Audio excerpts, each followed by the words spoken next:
Thank you, Sheriff. Our first order of business this evening is our prayer, which will be led by Commissioner Carragher, and our pledge led by Commissioner Ford. Let us bow our heads. Dear God, give us vision for tomorrow and faith that you are in control.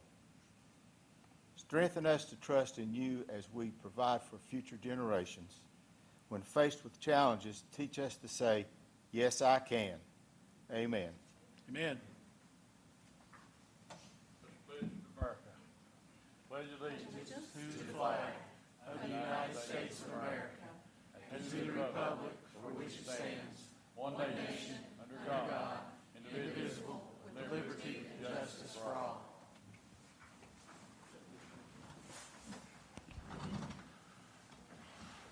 Madam Clerk, if you'll switch us to the roll call screen. If you'll go ahead and not cast your vote, not yet, if you'll just indicate your presence here this evening.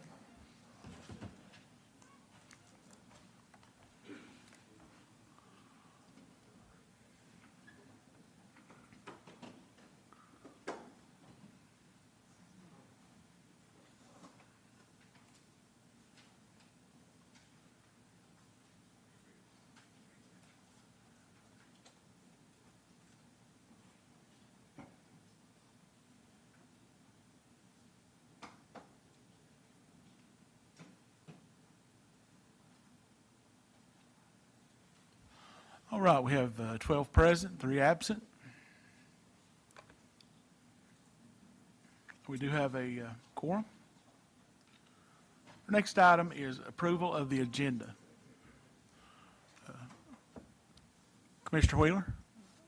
Chairman, we would send an amended agenda, and I would make a motion to suspend the rules and adopt the amended agenda, except for two things. One, to add public comment to that agenda, which is not on here, and then also to remove resolution 210628 and refer it back to the committee for questions to come up. All right. Do we have a second? Second by Commissioner Carragher. Discussion or questions? Questions been called? All in favor of that motion signify by saying aye. I'm sorry, I'll have to back up and call the roll on that since it is a motion to suspend a rule. Madam Clerk, would you switch us to the voting screen, please?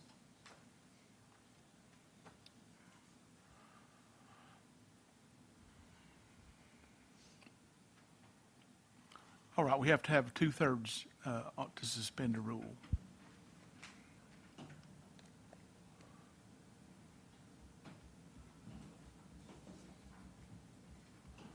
All right. And the motion passes. 12, 3 absent. And the agenda is approved and amended.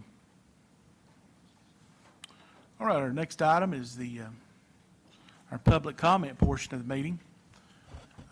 We do have some public comment this evening. When I call your name, if you'll come forward to the podium, please, and give the clerk your name and address. You have 3 minutes at the podium. And our first speaker this evening is Mitch Meredith, speaking on behalf of school budget. Mitch, it's good to see you here this evening. Well, good to see you all. I haven't seen you all in a while. I know, it's been a while, hasn't it? Yes. I am here today as a citizen of Washington County and a member of the Washington County School Board. My name is Mitch Meredith. I reside at 2012 Northwood Drive in Johnson City. 2 of my 3 children graduated from Science Hill High School, as did I. I'm here tonight to speak in favor of the Washington County budget that's before you. Last Thursday, it was somehow implied that I did not support either Washington County or the Johnson City schools. That is blatantly false. I was elected to the Washington County Commission in 2010. Since that time and until my decision to run for the Board of Education, I voted for every single school funding decision enhancement that came before this body. There are 6 of you on this commission tonight that voted on Resolution 1606-2022, which significantly added education funding. We also have 1 member of the audience that voted on that resolution. Mayor Grandy, Chairman Matherly, Commissioner Davenport, former Commissioner Tom Krieger, and myself all supported it. Others did not. It was also inferred that I somehow have a conflict of interest by serving in my role as County Finance Director and as a member of the Board of Education.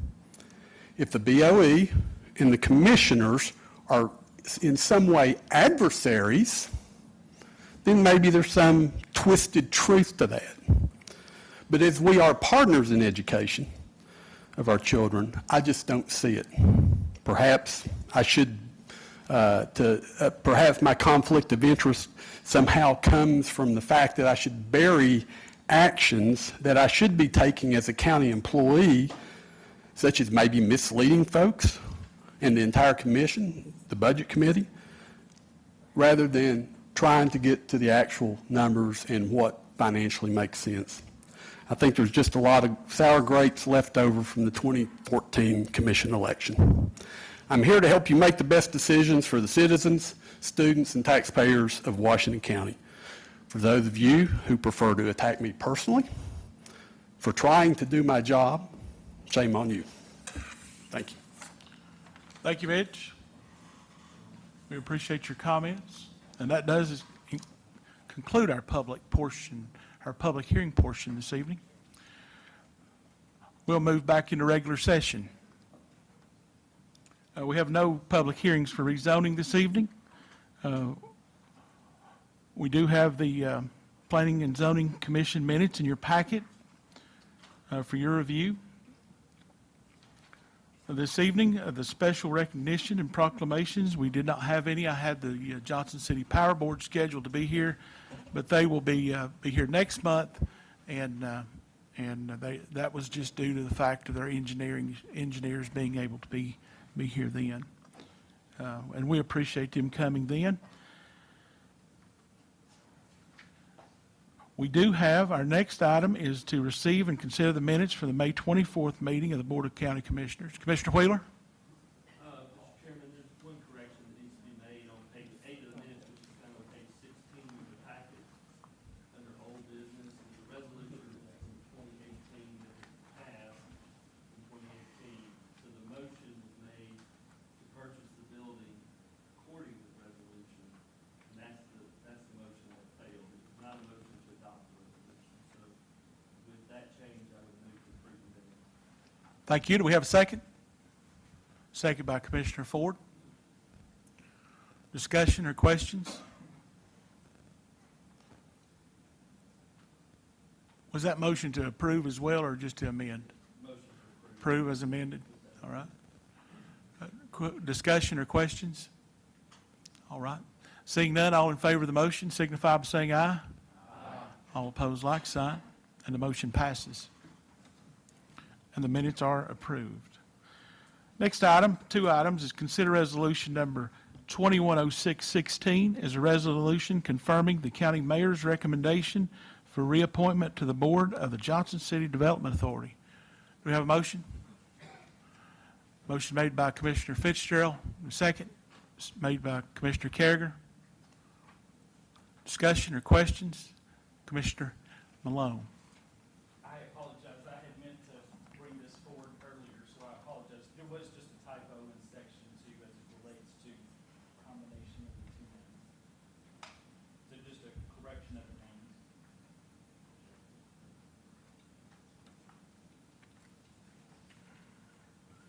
A correction of the names.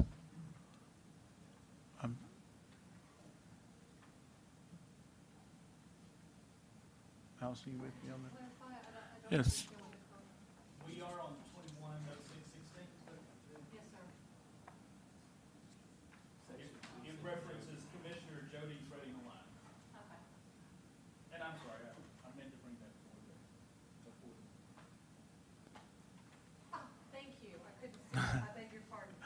Okay, Thank you very much. We'll make sure it's signed as corrected. all right.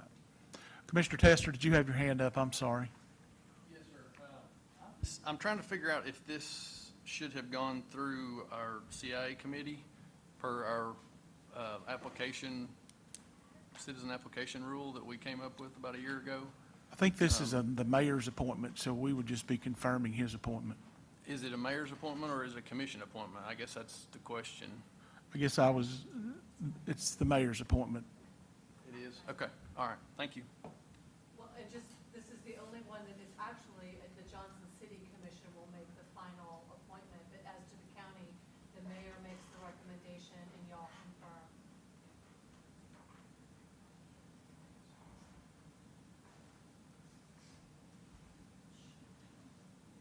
Is that in the JCDA's bylaws or something that the mayor makes the recommendation?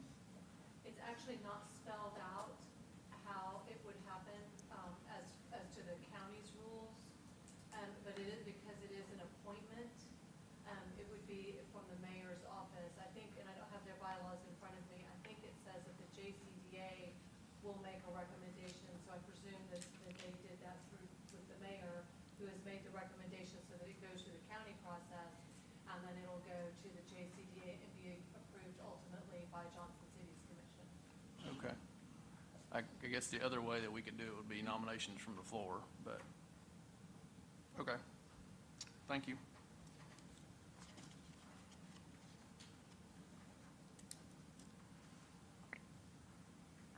Any further questions or discussion before we vote? Question's been called. Madam Clerk, if you'll switch us to the voting screen, please. Go ahead and cast your vote and lock it in.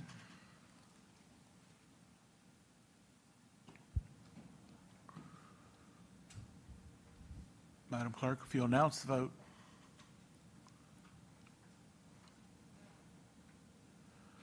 Ten yes, 1 no, 3 absent, 1 abstained.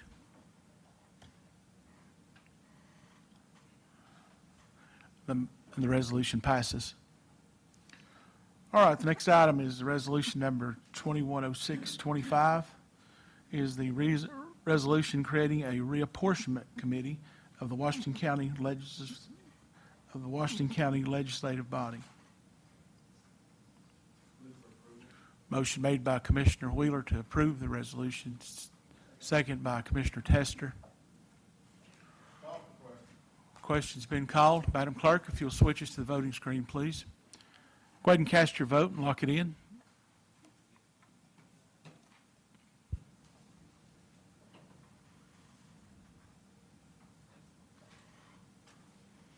Madam Clerk, if you'll announce the vote. 12 yes, 3 absent, and the resolution passes.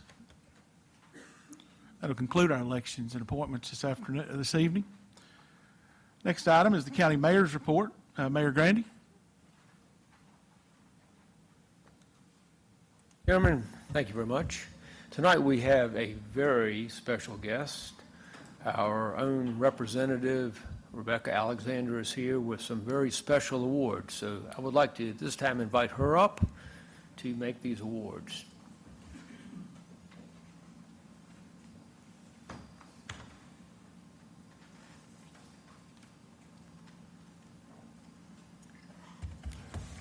Thank you, Mayor, and thank you, Commissioners, and thank you, Chairman.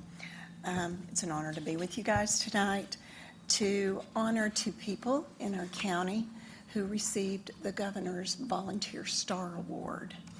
It's an award given by the Governor for outstanding volunteer work in a community, and we were lucky enough and blessed enough to have 2 people in our county who received those awards. This is also from Representative Tim Hicks, who is attending a meeting for both of us tonight while I do this, as well as Senator Crow. I'll read the first one and present it, and then I'll read the second one. This is a resolution to honor and congratulate Harley Petrata on her receipt of the Governor's Volunteer Star Award, whereas it is fitting that the members of this General Assembly should especially recognize those estimable citizens who have dedicated their time and energies to helping others. And whereas each year 1.6 million Tennessee volunteers give over 137 million hours of community service, contributing to $3.3 billion to Tennessee's economy. And whereas these volunteers are the backbone of our communities, and by donating their time and talents to fulfill the needs that would otherwise go unmet, they embody the spirit of giving. And whereas Harley Petrata of Jonesboro is one such exemplary person who is a recipient of the Governor's Volunteer Star Award in recognition of her laudable commitment to her community, and whereas she is a 2020 graduate of Davy Crockett High School, Ms. Petrata served as a volunteer for a host of community service projects at her school and in Washington County community, including Second Harvest Food Bank and the John Reed Assisted Living Facility, where she provided hygiene products and food boxes for the elderly citizens. She also initiated a food drive for the local food pantry and hosted an appreciation breakfast for the school bus drivers. And whereas, in addition to her service with the food pantry initiatives, Harley Petrata volunteered with the Jonesboro Area Merchants and Services Association and assisted with such activities as Jonesboro's Chocolate Fest and Scoop Fest. She also helped recruit and organize other teenage volunteers to assist merchants during downtown events. And whereas Ms. Petrata is a model citizen, her commitment to helping others through volunteerism epitomizes the spirit of the volunteer state, and she should be specifically recognized. That now and therefore be it resolved by the House of Representatives of the 112th General Assembly of the State of Tennessee, the Senate concurring, that we honor Harley Petrata for her outstanding community leadership, congratulate her as an esteemed recipient of the Governor's Volunteer State Award, and to extend to her our best wishes for every future success. It is signed by the Speaker of the House, Cameron Sexton, Speaker of the Senate, Roundy McNally, Governor Bill Lee, and myself. Thank you.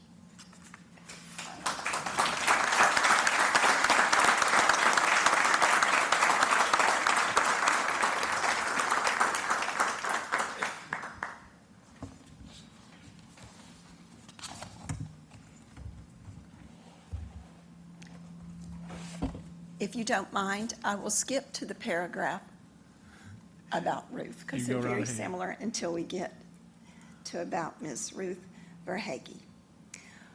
Whereas Ruth Verhage of Jonesboro is one such exemplary person who is a recipient of the Governor's Volunteer Stars Award in recognition of her laudable commitment to her community. And whereas Ms. Verhage began Paws in Blue, a program that raises money to purchase, train, and provide maintenance for canine dogs.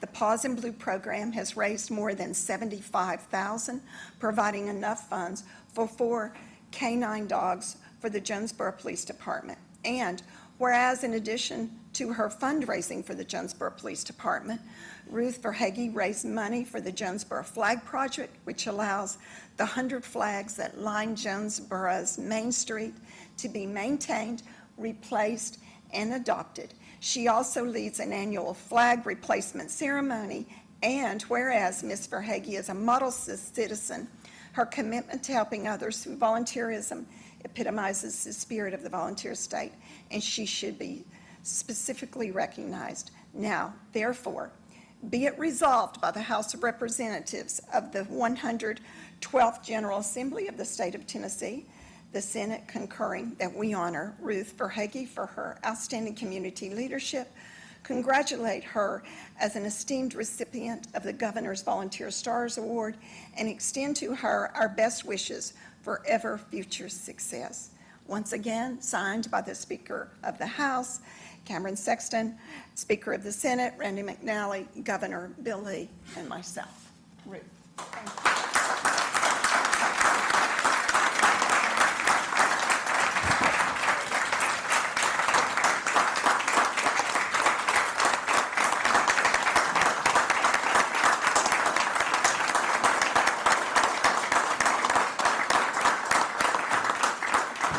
I would just like to say that our state and our community could not be more proud of any two people than we are of you all. Thank you all so very much. Thank you. Thank you, Mayor. Thank you, Commissioners.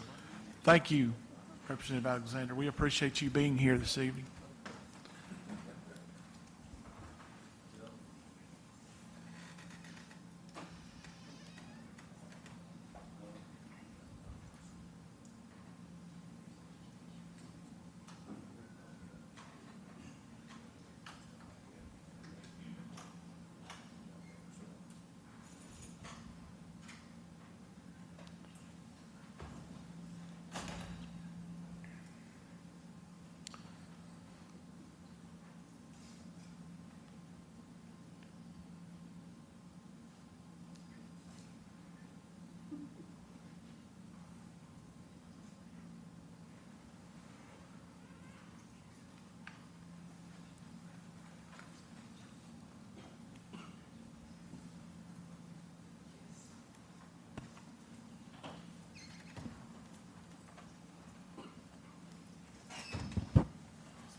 All right, Mayor, anything else you? Yes, sir, thank you. I missed picking on Bob Patton there a minute ago. I told him he could come up here and take over just any time if I had to step out. So, Bob, we appreciate you and all you've done for our county, and thank you for your service as well. We don't get to see you very often, but we appreciate you coming down and visiting with us. Sure do. All right, our next item is the county attorney's report. Ms. Wilkinson, is there anything to report this Friday or Thursday? Nothing in particular, but I'm available to answer any questions. I think I've updated you by email on anything that I thought was pertinent in real time. If you have any questions, let me know. All right, any questions for our county attorney? All right, seeing none, we'll move right along to the Director of the Health Department, Director Hodgin.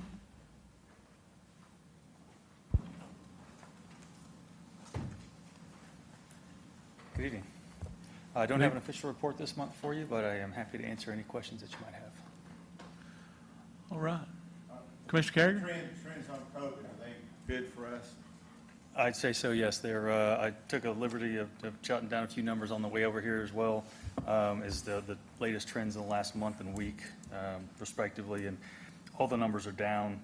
Daily case rates per 100,000 people are less than 4 per day in Washington County. Over the last month, and less than 3 per day in the last week. So they're trending in the right direction. They're very, very low to begin with and continuing to drop.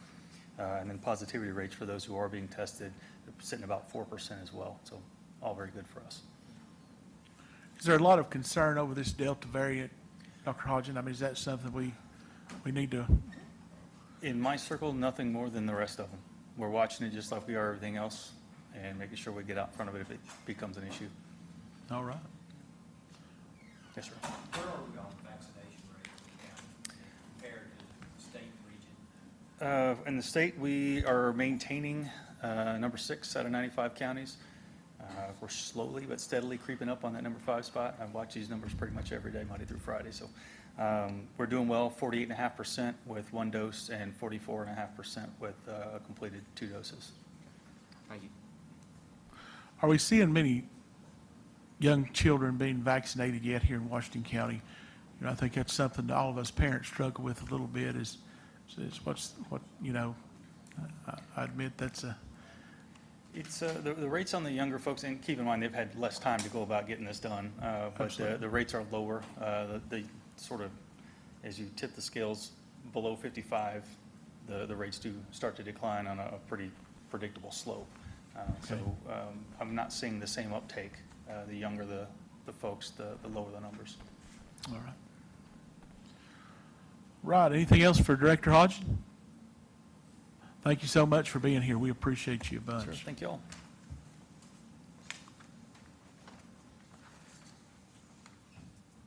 All right, our next report is our Director of Schools report. Director Boyd?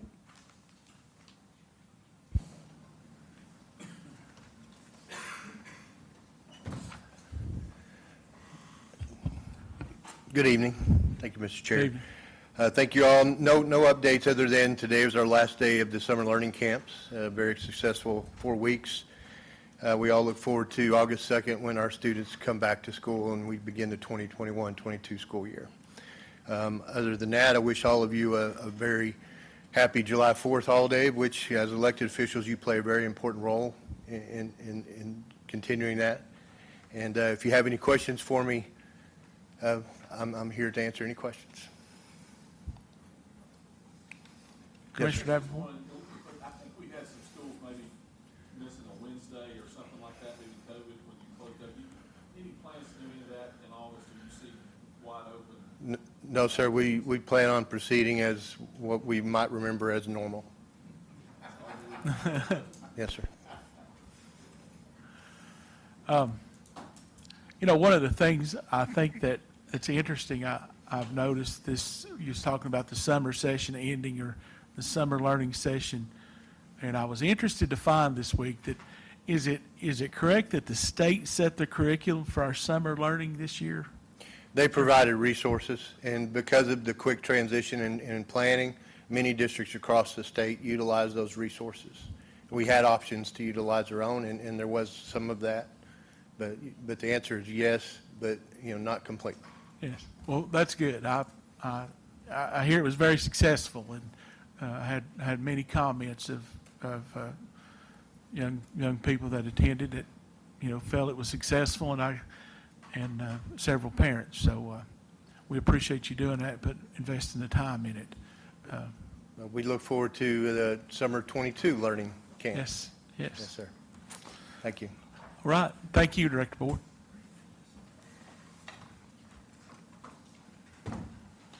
Right, our next item is the Commercial, Industrial, and Agricultural Committee report. Commissioner Carriger, I think the remote worker initiative was requested to come off the agenda, but is there anything that you'd like to add to the report? No, the minutes are there for you to review. I'll be glad to answer any questions, but I will say this on the remote worker initiative. I've spoken with about 24 people in the county, and I've yet to find one person that was in favor of it. So I think it's wise that we withdraw this. I think they were going to maybe seek alternate funding sources or another I think that's initiative. correct. So but we wish them all luck in that endeavor. And so is there any further questions on that agenda item? Any other agenda item for Commissioner Carriger? All right. All right, we'll go ahead and just announce about the Community Rescue Assessment Board. The minutes to that meeting there was no minutes to it. It was really just an organizational meeting. Several commissioners attended that meeting. The mayor kind of led the meeting and just spoke of really of some of the things that the state had laid out for us, and some of the things that committee would be asked to weigh in on. But that is on your agenda. And like I said, it was just more of an organizational meeting. Mayor, did you have anything you wanted to add other than that? Mr. Chairman, I think you covered it pretty well. I will say that there were a number of the members, in addition to several commission members that are on that group, that attended the meeting with Jason Mumpower, our state comptroller, where he defined some of the plans for the rescue money that the state would be overseeing. So we are still waiting the final rules. We still have interim final rules, and they're anticipated to get those to us in August or the beginning of September. All right. All right, is there any questions about this, Commissioner Tester? Mr. Chairman, was that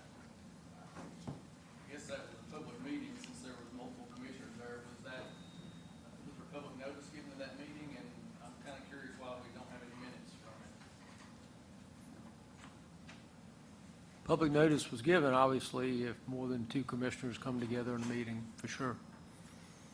And there were no decisions made, and it was just informational and organizational. Did you say public notice was given or was not? Said it was given. Thank you.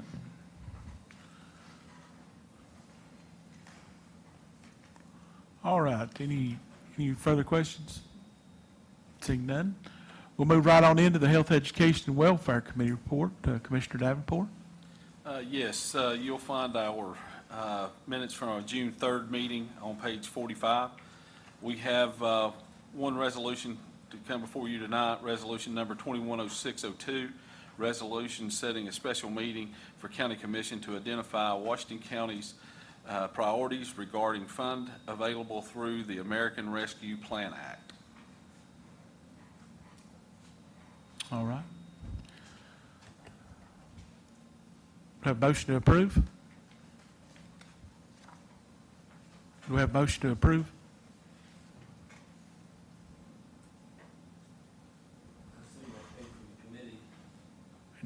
Did, I don't think Commissioner Davenport made the motion that way. Did you make it? I'm sorry, I couldn't see you. The speaker is right here in front of you, Jerome. So, okay, thank you. Do I have a second? Second by Commissioner Wheeler. All right, discussion or questions? Commissioner Wheeler? Mr. Chairman, we need to set a date. I think that's why they asked us to bring our calendars tonight, so we can get that set tonight, and not have it be a last minute setting. All right. Commissioner Davenport? Yes, that was the purpose of the resolution. However, when we set this, I was forgetting something. The mayor has a task force, I think it's called task force, bring together to look at these projects. So is our meeting to look at projects? Or is our meeting to understand the process and what the money can be used for, right? I'll let you answer that one, Commissioner Wheeler. Mr. Chairman, when you talked about it, the idea was that we would get together and talk about broad categories that the commission wanted to see the money focused on. So, for instance, we've all talked about water projects being of utmost importance. So to give this committee some, rather than this committee looking at, we've got $25 million to spend on whatever the committee might think of, we felt like what needed to happen was the commission talk first about, do we want to say that 12 million of this is going to go toward water projects, or so that the committee has a little more clarity on what they're doing. That's what you talked about, and that from my perspective makes sense. I was in favor of doing this, and I sit on that committee, but I want to know, what the commission wants to do in sort of broad categories. That's just one example. There may be others that we come up with, but we ultimately have to say so in what happens. I think the thought, at least on my part, was it's not really fair to that committee to say, go decide what you all would like to see us do with it, but then, unless we're going to rubber stamp it, we want to do it. I agree with that. I just thought we need a little more, it's kind of to give direction or set some boundaries maybe or something like that for that task force. I think the task force has some good ideas, but I do think there's some parameters out there that to follow our priorities that we've set, I think it's imperative that we set some of the parameters for those priorities. Commissioner Carriger? Mr. Chairman, I respectfully disagree. I think, let's let the committee run, look at everything. And let's don't restrict them. Let's anything they want to look at, let them look at. As Commissioner Wheeler pointed out, we have the final say. Just my opinion. Thank you. Thank you, Commissioner. Commissioner Malone? Well, just a thought. I was one of the ones that attended the the comptroller of the treasury for the state, that meeting. And one of the things that came out of it, one, I think the state is pushing water projects and infrastructure in general. But the other thing I think he indicated was for us not to get caught up in making a bunch of small kind of $5,000 gifts here and there, that it should be larger one-time investments. And I am concerned that if this commission, this body, doesn't give some direction to the committee, then I may be wrong, but their input back to us may be, we'll give 5,000 here and 10,000 there, and it'll be smaller items rather than the big one-time, once in a generation opportunity to make some significant investments for our county. So I think it's wholly appropriate for this body to offer them some guidance on what our strategic initiatives are. Commissioner Wheeler? One other thing we need to think about is that we are in a unique position in Washington County that we have a water task force that's already identified those priorities and specific projects. But if we wait, this committee, as we talked about, this could take 6 months or longer for them to get anything back to the commission. If we wait 6 months before we start some of this on water projects, we will lose the advantage. The advantage being that if we stay ahead, we can get an engineer hired. It's not going to be long before an engineer is going to be a scarce resource all across the country because every single community is getting this kind of money. Same thing with buying pipe, same thing with hiring a contractor. If we stay ahead of the game, buying equipment, if we put this water task force has come up with the idea of putting a crew together, but the crew's got to be equipped. Heavy equipment is to get harder to find. So again, I think this would allow us to make some decisions, give the committee some parameters, and perhaps decide whether we want to move forward. I just don't think it would hurt for us to meet and discuss that. And quite frankly, I think we really ought to look at that as a responsible way to get ourselves started on these water projects. So I would encourage you to vote in favor of this and for us to set them.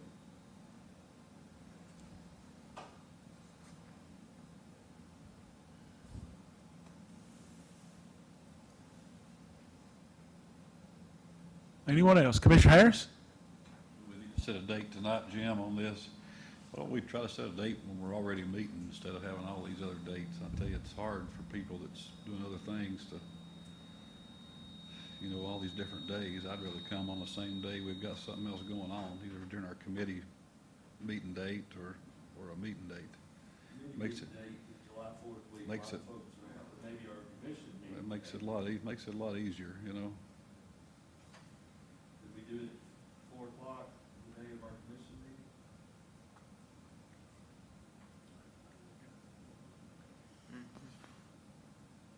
If that's what the commission would so direct, we can do it. Judge Lauterbach might allow us to have the courtroom a little early.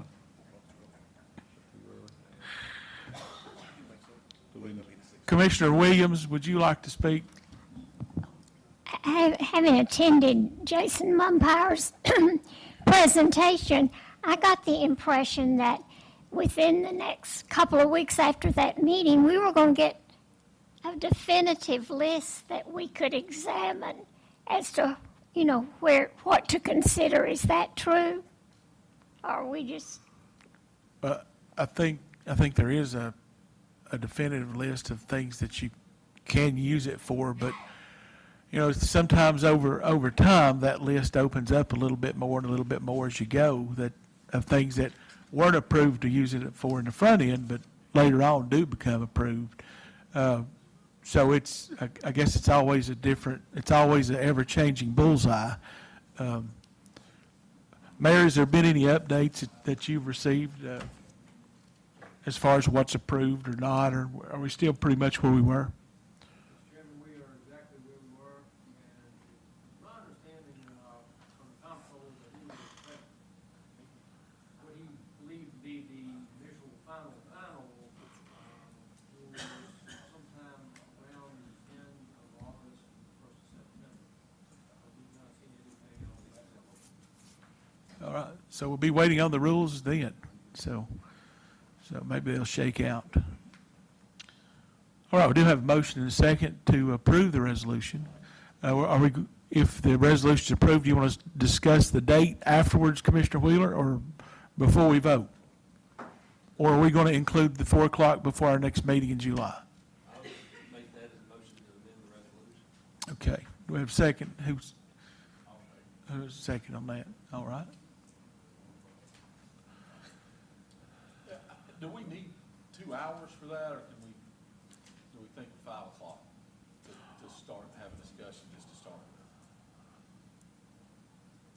Well, by the time people start coming in and you take a 15 or 20-minute break before you start this next meeting, I think 4 o'clock's about right. I mean, because people's going to start coming in pretty early. Split the water tax board, people want us to get started when they want And then we may have to meet on the budget every Monday, so I mean, we may be here every day, every Monday in July anyway, so. We can talk about this, but we feel really good about the pace that we're making with the water, and we think there's other steps to take.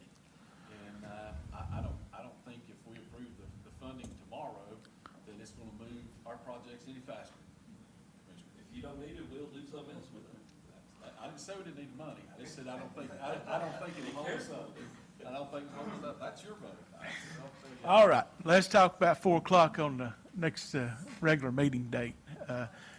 That's be July the 26th at 4 o'clock.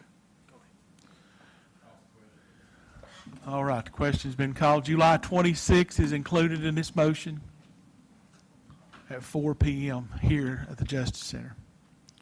Madam Clerk, if you'll switch us to the voting screen. Go ahead and cast your vote and lock it in.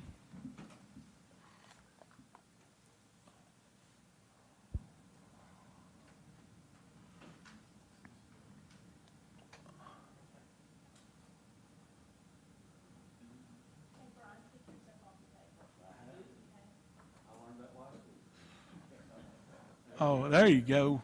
There you go. Madam Clerk, you can announce the vote. 12 yes, 3 absent, and the resolution passes. Commissioner Davenport, we're back to you for anything else.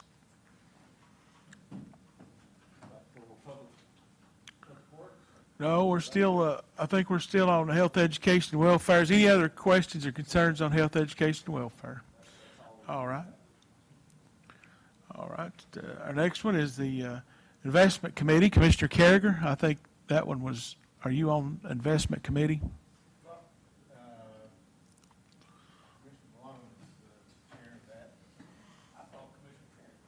Oh. Well, I was going to get you off the hook and say, well, the minutes are in the packet, but you know. I'll take the lead since you mentioned it, but we do have our minutes where we met, and those are on page 49. I'd be glad to answer any questions at this time. I think we got a very good report from Trustee Story on property tax collection, 97% at the end of May. That's a great collection number. It sure is. All right. Commissioner Tester? Yeah, Chairman, I just have a question. In the investment policy, which you guys reviewed in this meeting, this is on page 62 of our packet. Up at the top, it has a paragraph that says that the county trustee or designated investment officer shall prepare an investment report for the investment committee on at least a quarterly basis and shall prepare additional reports at more frequent intervals as requested by the investment committee. I don't remember seeing one of those reports in years, and I was wondering if we could get one of those provided to the commissioners and if we could start doing that on a quarterly basis. Either me or Commissioner Malone, we figure out who the chairman is, we'll make sure that gets done. Okay, great, thank you. If I may, the trustee has, the investment committee doesn't meet every month, but the trustee has in the past provided kind of a list of our investments, which is all cash, and it's deposits at institutions. And so we have seen that report in the past. It may not have been included as a part of our minutes, but we can certainly fix that.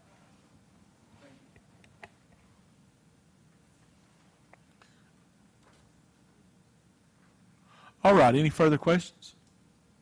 Seeing none, we will move on to the Public Safety Committee report. Commissioner Wheeler? Madam Florence, you can get your phone on page 64 of your packet. We have two resolutions for your consideration. First is resolution number 2163, resolution authorizing the disposition of Washington County Sheriff's Department surplus property or gov.com. This comes from the formal recommendation from the committee and move to approve.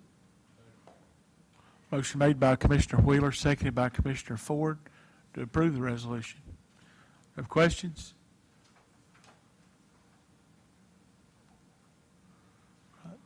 Call for the question? Question's been called. Madam Clerk, would you switch us to the voting screen, please? Go ahead and cast your vote and lock it in.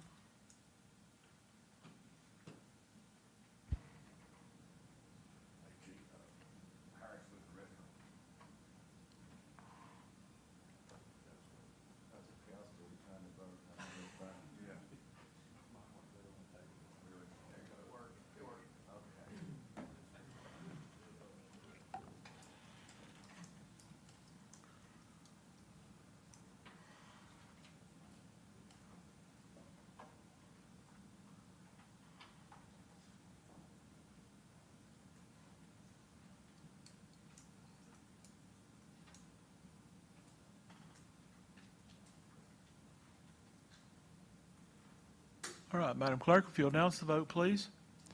11 yes, 4 absent, and the resolution passes. All right, next item, Commissioner Wheeler. Next is resolution number 21604, resolution authorizing appropriation funding for hazardous materials emergency planning program in the funding year 2021. Come on page 71 of your packet. This comes as recommendation from the committee and move for its approval. All right, motion made by Commissioner Wheeler to approve the resolution, seconded by Commissioner Malone. Discussion or questions? Question's been called.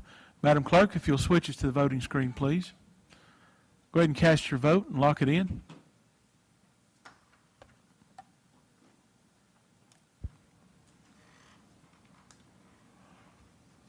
Madam Clerk, if you'll announce the vote, 12 yes, 3 absent, and the resolution passes.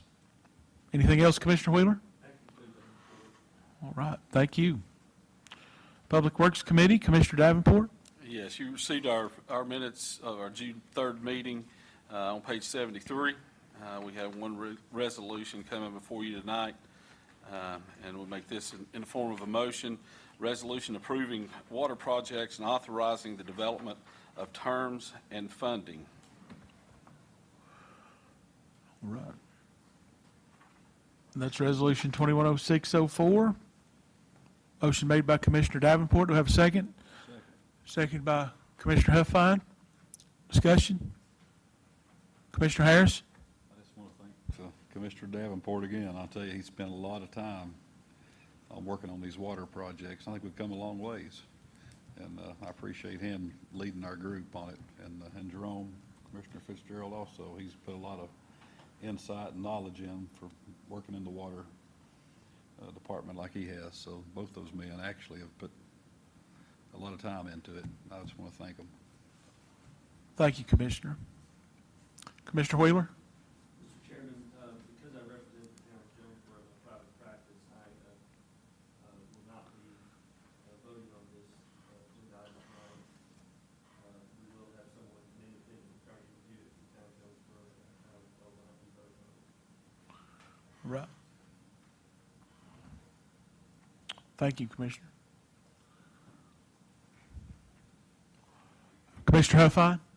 I just wanted to do the same. I want to reiterate. Thank you all very much. And I think this is a great example of how this commission is being proactive. We, from a timing perspective, really are in the perfect storm with the funding and the direction that we're already receiving for that. We're probably going to be in a position far ahead of a lot of other areas, especially in the state, if not the whole country. So again, really commend you all for looking forward and having us in such a great position to act very quickly as some of these opportunities come forward. Thank you very much.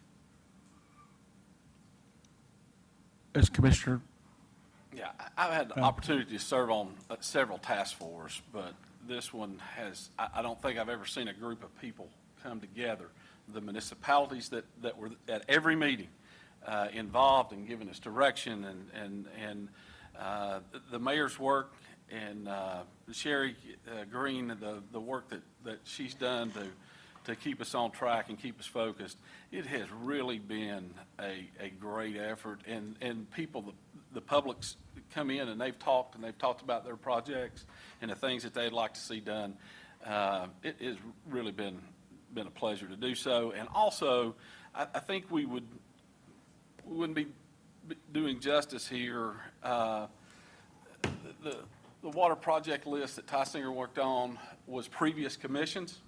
Sometimes we think that nothing ever gets done about things. Without this, we would have been months, if not years, behind. So that put us in a positive. These maps were put together, I think, when Mayor Grandy was a commissioner and worked hard to be able to identify those things. So it's a lot of work by a lot of people. And I appreciate everybody that worked on the task force. I appreciate this commission of making it a priority. It's set forth very early in our terms. I appreciate that. So it's been a pleasure, and we still have a lot of work to do. But I really feel like that this is a way to get us going. Commissioner Davenport, I couldn't agree more with the water study.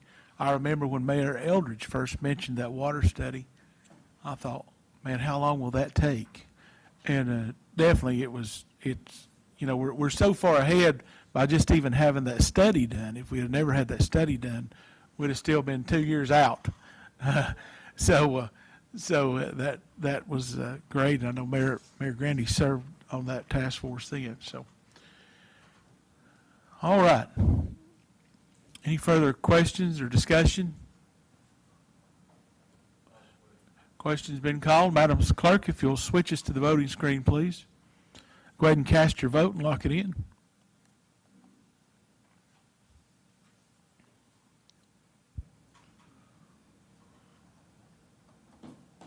Madam Clerk, if you'll announce the vote. 11 yes, 1 abstained, 3 absent, and the resolution passes. Anything else, Commissioner Davenport? That's it. All right. Thank you very much. All right, our next item is the Washington County Library Board of Trustees report. Their minutes on the May 13th meeting of the Library Board is in your packet on page 78. Mayor Grandy serves on the Library Board for us, and he can answer any questions that you might have. Seeing no questions, we'll move right on into the county-owned property report. Commissioner Carriger. Thank you, Mr. Chairman. The next 3 resolutions that we will consider involve selling parcels or lots to Appalachian Service Project. These are parcels that the county owns, and Appalachian Service is going to build housing, affordable housing on these lots. And the first one is resolution number 210606, and that comes from the committee with a motion for approval. Motion made by Commissioner Carriger, seconded by Commissioner Ford to approve the resolution. Questions or discussion? Commissioner Malone? I was just curious if there's, I think this is a good thing, but relative to this one and perhaps some of the others, do we have an idea of their value, the value of the lot? Any idea? I would say since nobody's bought them or bid on them, they're probably not worth a whole lot. And I think it's going to be great for Appalachian Service Project to put a house on there that folks can live in and take it, put it back on the tax rolls. I think it's a good thing. I know it's always a blessing for these to get sold or something done with them. At one time, the county sheriff's office, the Dirty Street Fighters, had to mow all these lots that nobody would purchase.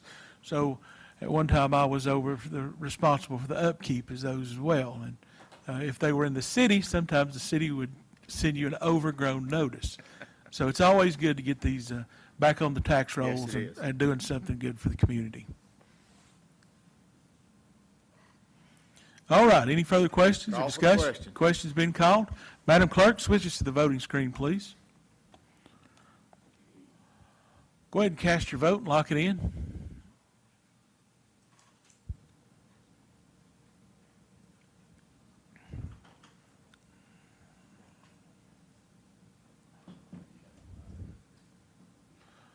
Madam Clerk, if you'll announce the vote, 12 yes, 3 absent, and the resolution passes.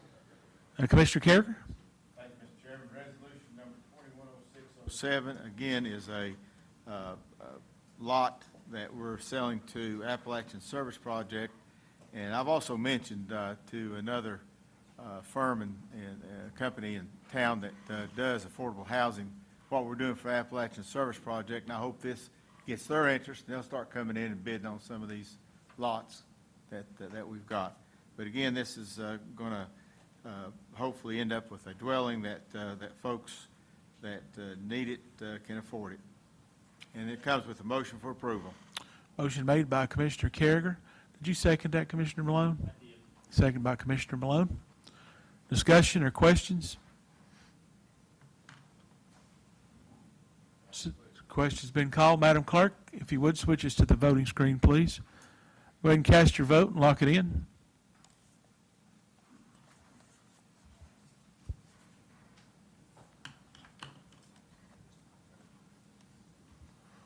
Madam Clerk, if you announce the vote, 12 yes, 3 absent, the resolution passes. Commissioner Carriger? Mr. Chairman, this is our final lot that we're selling to Appalachian Service Project, and it's for affordable housing, and it comes from the committee with a recommendation and a motion for approval. Motion made by Commissioner Carriger. Do I have a second? Second by Commissioner Edens to approve the resolution. Discussion or questions? Question's been called. Madam Clerk, if you'll switch us to the voting screen, go ahead and cast your vote and lock it in.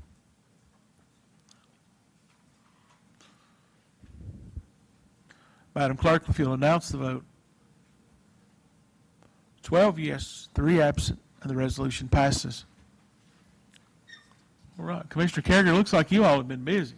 On a roll, on a roll. You are. Just take it on there. Last week, the committee toured, I believe, Mike, wasn't it, 4 of our properties that we own, and this was one of them, the Harmony Ball Field, and the gentleman that has leased this from us does a fantastic job of keeping that place mowed. I mean, the ball field, the area surrounding, very, very well kept. I think one thing we're going to recommend and look into, we need to send somebody out there to get the trees and vines off the old school, but that gentleman's done a fine, fine job of upkeep on the property. And this comes with a recommendation for approval that we execute a 1-year lease on the Harmony Ball Field. Motion made by Commissioner Carriger, seconded by Commissioner Ford to approve the resolution. Discussion or questions? Question's been called. Madam Clerk, if you'll switch us to the voting screen, please. Go ahead and cast your vote and lock it in. Madam Clerk, if you'll announce the vote, 12 yes, 3 absent, and the resolution passes. Commissioner Wheeler? Or Commissioner Carriger? That's right, Mr. Chairman, we're on a roll right now. That's right. Resolution number 210610, resolution authorizing terms and extending lease for office space in Johnson City, and I believe that's used by the clerk and county trustees' offices. And that comes from the committee with a motion for approval. Motion made by Commissioner Carriger to approve the resolution. Do we have a second? Second by Commissioner Ford. Questions or discussion? Question's been called. Madam Clerk, if you'll switch us to the voting screen, please. Go ahead and cast your vote and lock it in.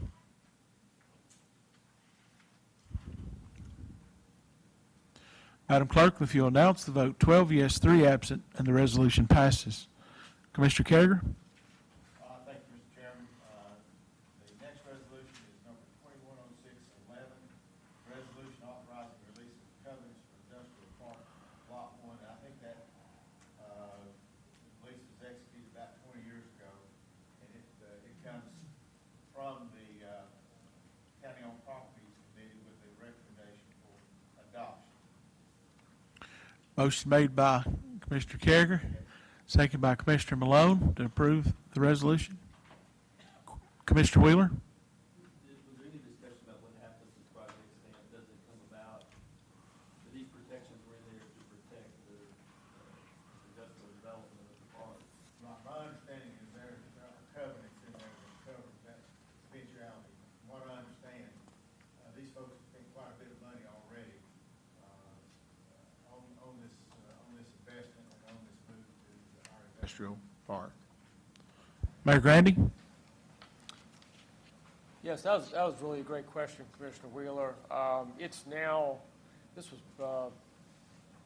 covenant was put in place prior to zoning, so industrial park is now an M2 zone, and most of the issues that are addressed in that covenant apply to the park in general now. So this specific building can be relieved of this covenant and still, have, Right. Question's been called. Madam Clerk, if you'll switch us to the voting screen. Go ahead and cast your vote and lock it in.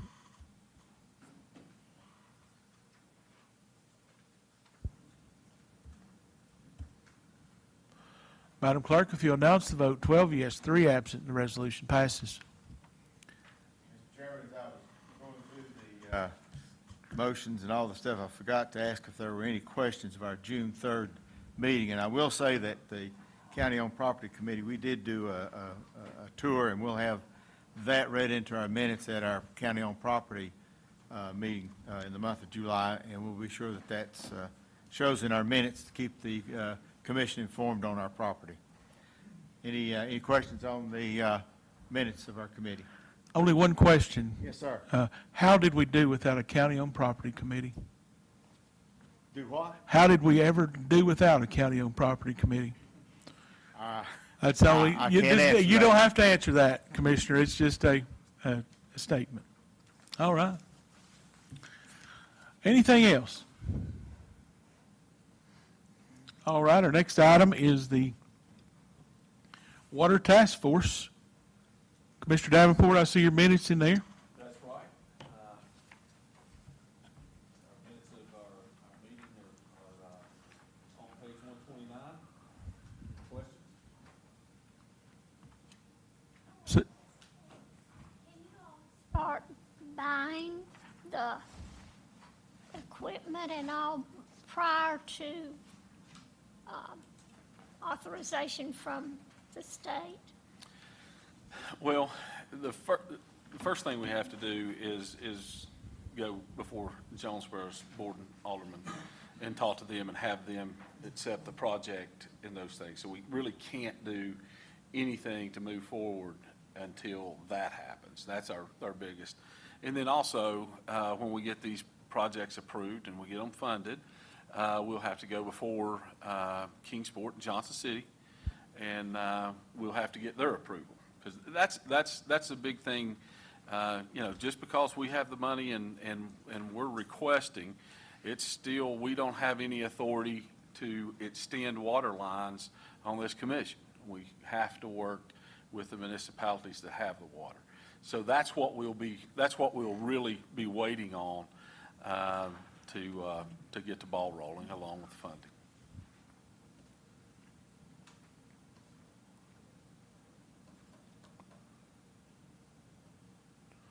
all right. Seeing no further questions for Commissioner Davenport, thank you. Mayor, I think as we move into the Budget Committee report, you had a brief update to bring to us about some considerations for us before we start in on the Budget Committee report. Mr. Chairman, there actually are a couple of resolutions that look like we could address first, maybe. Okay. Commissioner Wheeler, you want to do that, or would you like to just? I'll be glad to do that. It would be resolutions A through J, actually quite a few of them that are all for this year's budget. Okay, go ahead. All right, that sounds good. So you'll see our minutes from meetings of May 18th, June 1st, June 7th, and June 9th on pages 130, 131,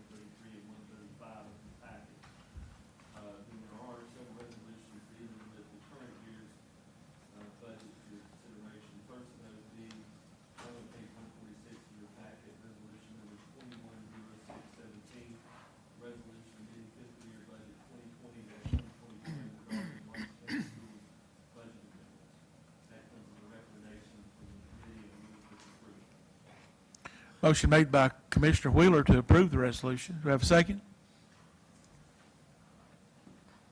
Second by Commissioner Malone. Questions or discussion? Question's been called. Madam Clerk, if you'll switch us to the voting screen. Go ahead and cast your vote and lock it in.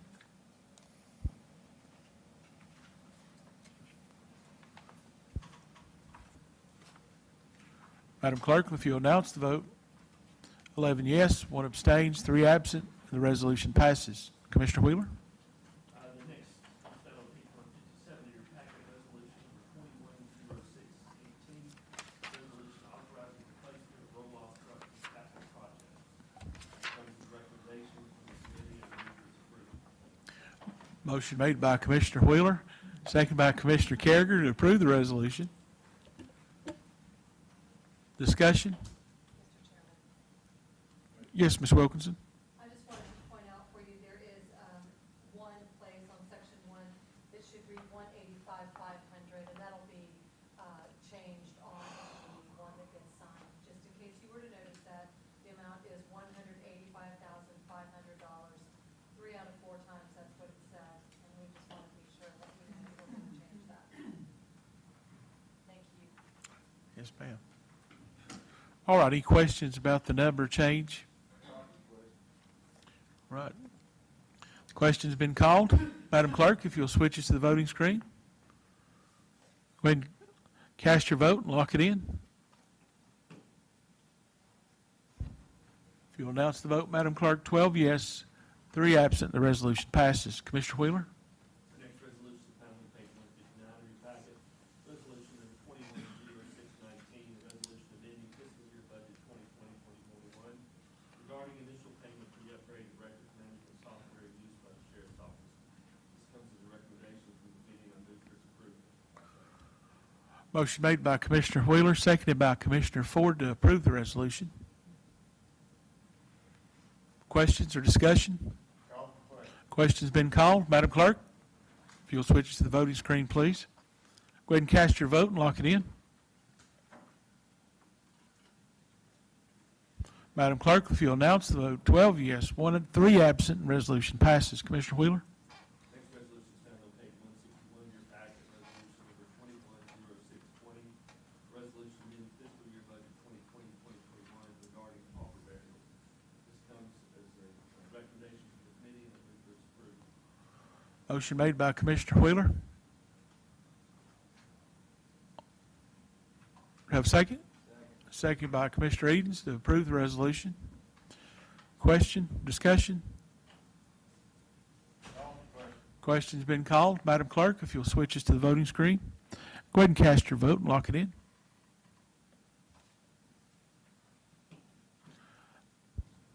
Madam Clerk, if you'll announce the vote, 12 yes, 3 absent, and resolution passes. Commissioner Wheeler? The next resolution is found on page 163 of your packet, resolution number 210621, resolution amending fiscal year budget 2020-2021 regarding select Tennessee site development grant. This comes as a recommendation from the committee, and I move for its approval. Motion made by Commissioner Wheeler, seconded by Commissioner Malone to approve the resolution. Questions or discussion? Question's been called. Madam Clerk, if you'll switch us to the voting screen. Go ahead and cast your vote and lock it in. Madam Clerk, if you'll announce the vote, 11 yes, 1 no, 3 absent, and the resolution passes. Commissioner Wheeler? The next resolution is found on page 165 of your packet, resolution number 210622, resolution amending fiscal year budget 2020-2021 regarding sexual offender registry fees. This comes as a recommendation from the committee, and I move for its approval. Motion made by Commissioner Wheeler. Second by Commissioner Edens to approve the resolution. Discussion? Question? Question's been called. Madam Clerk, if you'll switch us to the voting screen. Go ahead and cast your vote and lock it in.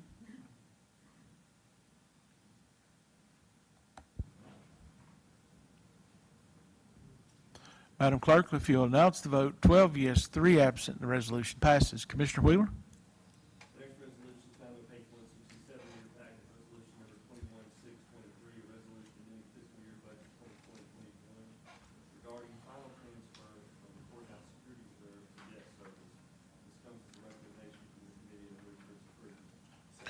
Motion made by Commissioner Wheeler, seconded by Commissioner Carriger to approve the resolution.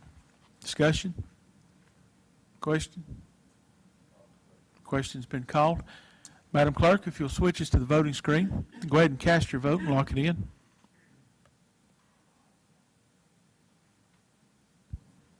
Madam Clerk, if you'll announce the vote, 12 yes, 3 absent, and the resolution passes. Commissioner Wheeler?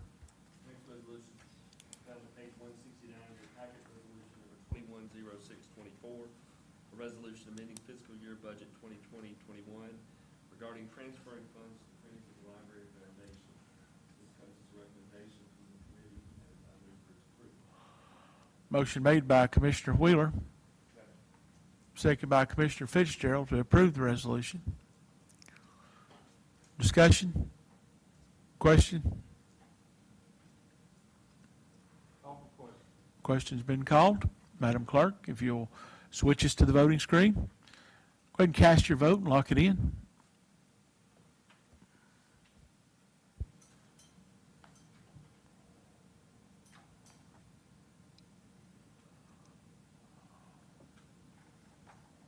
Madam Clerk has announced the vote, 12 yes, 3 absent, the resolution passes.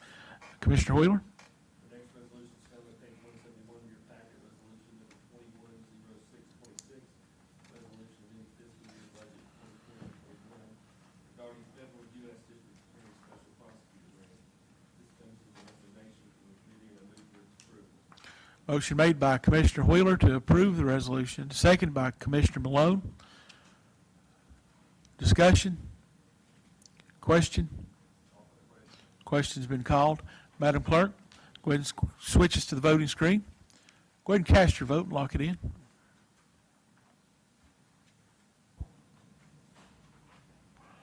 Madam Clerk, if you'll announce the vote, 12 yes, 3 absent, and the resolution passes. Commissioner Wheeler? Final resolution for the current year's budget, found on page 173 of your packet, resolution number 210627, resolution in the fiscal year budget 2020-21 regarding final reallocation for fiscal year 2020-2021. This comes as a recommendation from the committee, and I move for its approval. Motion made by Commissioner Wheeler to approve the resolution, seconded by Commissioner Malone. Discussion? Question?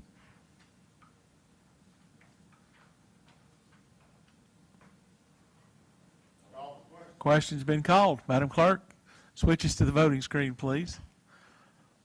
Go ahead and cast your vote and lock it in. Madam Clerk, if you'll announce the vote, 11 yes, 1 no, 3 absent, and the resolution passes. Commissioner Wheeler, I'll take that back to you. And at this time, Mr. Chairman, we will refer back to the mayor to talk about this further. All right. Mayor?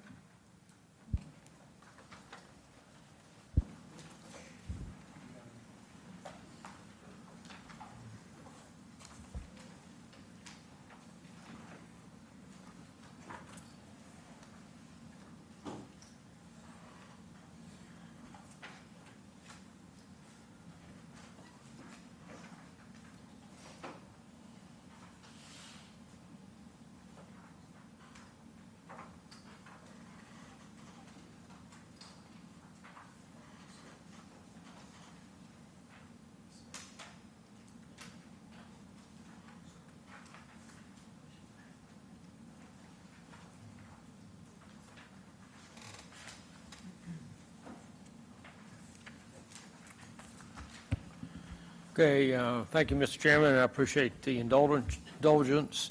Spent some time, obviously, last week, last Thursday night, listened to input from this commission and consideration of the, the concerns of the funding.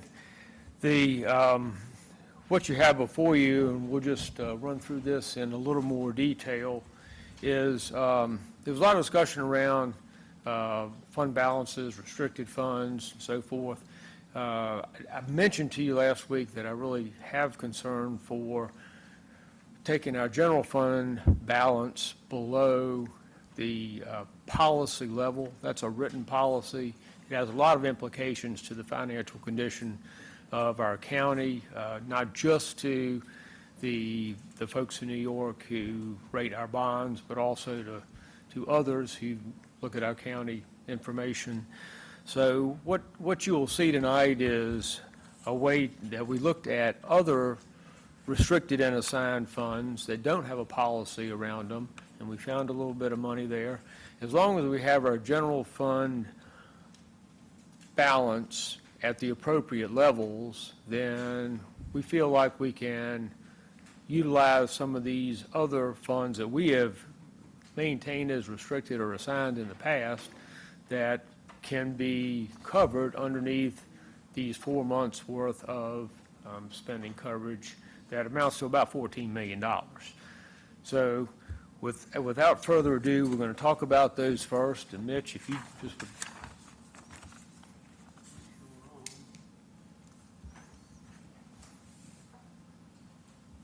Move forward there one, Matt.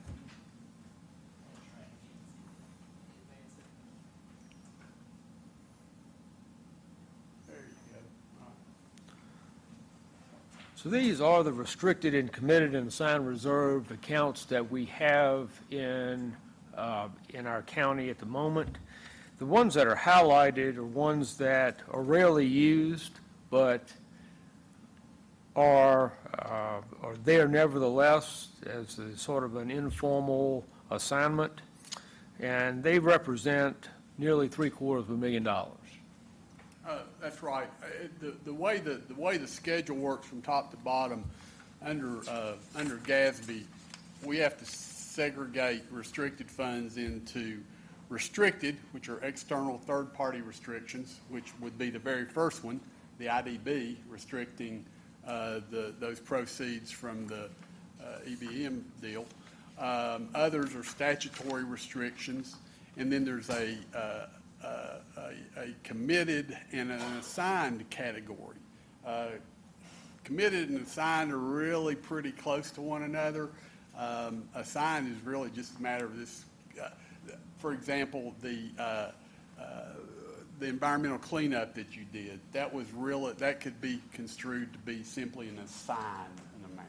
Okay, the literature isn't real clear about the distinction between committed and assigned. But bottom line is that those highlighted ones, which do total almost 761,000, I believe, are ones that have historically, and at some point in the past, this commission has just said, we want to set those monies aside. When we get unclaimed property back from the state, let's set it aside and put it into a bucket, okay? And over many years, they'll keep growing because you don't have the request for those top dollars coming back. Same thing for unemployment compensation. So the idea is, since we've got 4 months worth of operating expenses in our restricted reserve, I mean, that's our reserve policy, which is the $14 million, almost $15 million, let that cover the $400,000 or the $197 or the $291, whatever those smaller numbers are. So what we're going to ask you to do as we get towards the end of this thing is to, in essence, unassign those amounts and say, put them back in the unassigned reserve. You know, let's go ahead and put them in our available dollars. So that's the purpose of this. Now, the next step are questions. Anybody have any questions on it? Okay, so the next step is, well, the first one's what we were talking about. That's to release the restrictions on those fund balance reserves. That frees up some wiggle room in our fund balance restriction. And, you know, as we added dollars to the expenditures, our restrictions go up. So we have to have more money available. So what we've, you know, from your action last Thursday, take out the local option sales tax. That's gone. So what you're seeing on this screen are the changes that are being proposed to you to the existing resolutions you have in front of you. So that if we want to work through this, you know, what we would do is we would amend the resolution to strike $3 million from local sales tax options within the general fund. We would increase transfers, general fund transfers in by $2 million. And that's those are the numbers the mayor was alluding to earlier in terms of going ahead and pulling some funds from debt service, from capital projects, from the capital projects fund. So you can see that that's, we're going to pick up another $1.1 million out of the out of the general capital projects fund, which would make up that $2,050,000 transfer. Joe, Mayor, do you have anything you want to say on that? Okay, so doing that, this is what it looks like. This would be the third page in your handout. These are our funds, and as you can see, we've got the fund balance restrictions in the next to the last column. The last column is what where we would be in relation to our fund balance policies. I think one of the keys on this one is that, as you can see in the first line, the general fund is above the point where it would be below our policy, so it's in compliance with the policy. And remember, these are projections for the end of 2022, so it's not current money. And it also preserves in debt service just about enough money to pay off some bonds that we had considered the possibility of paying off. The vast majority of these fund transfers are coming out of capital projects. All the capital projects in the general fund, not in the school fund, in this proposal for 22. So capital projects, as you know, has a beginning fund balance. You can see that. It has pennies that are assigned to it that fund it, and in addition to its initial balance. And then we have projects that have to be voted on individually to be funded from those capital project proposals. And there may be some capital projects that we don't get accomplished possibly by making this transfer, but these funds are available. And again, going back to sort of the overarching effort is to utilize existing revenues to balance our budget without having to ask others for money. The next 3 pages, I believe, actually present the changes that you've seen before, but with really one change, well, actually 2, and that's the amount of money that's, you'll see right there underneath transfers from capital projects. $2,050,000, that changed from what you saw on Thursday night. And then the fact that the local option sales tax went to 0, that's what changed from Thursday night, which adjusted the total revenue to $43,009,000. So those were the changes to the revenue from Thursday. The next 2 pages, or maybe 3, depending on how condensed it was, present the changes in operational expenses, which there were none.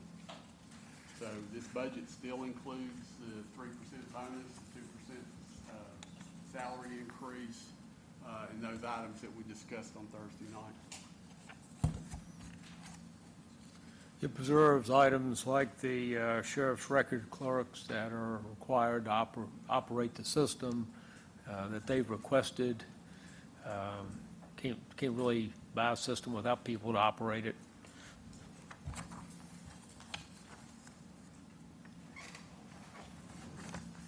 So essentially, this just doesn't change any of the initiatives that were put forth by the Budget Committee to this full commission in terms of budget needs and work.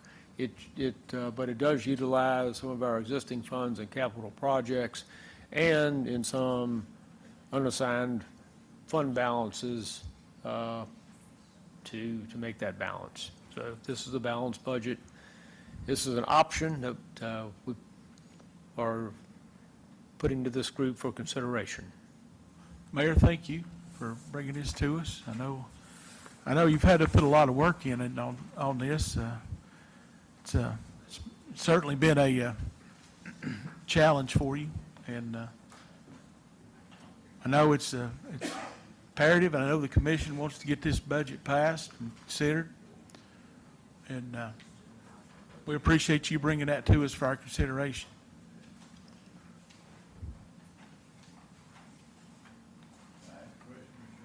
Commissioner Ford? This you, Mayor Randy. I wasn't one to vote for this, but it was voted some years ago, I don't remember the date exactly, to spend $1 million at the Fine Arts Center in $100,000 a year. Where that money come from? That we committed ourselves to. It's being moved from one place to the other. Right, so it's always been part of the general fund. It's just been in a category that has been considered restricted. So it will now just come from the general fund on an annual basis.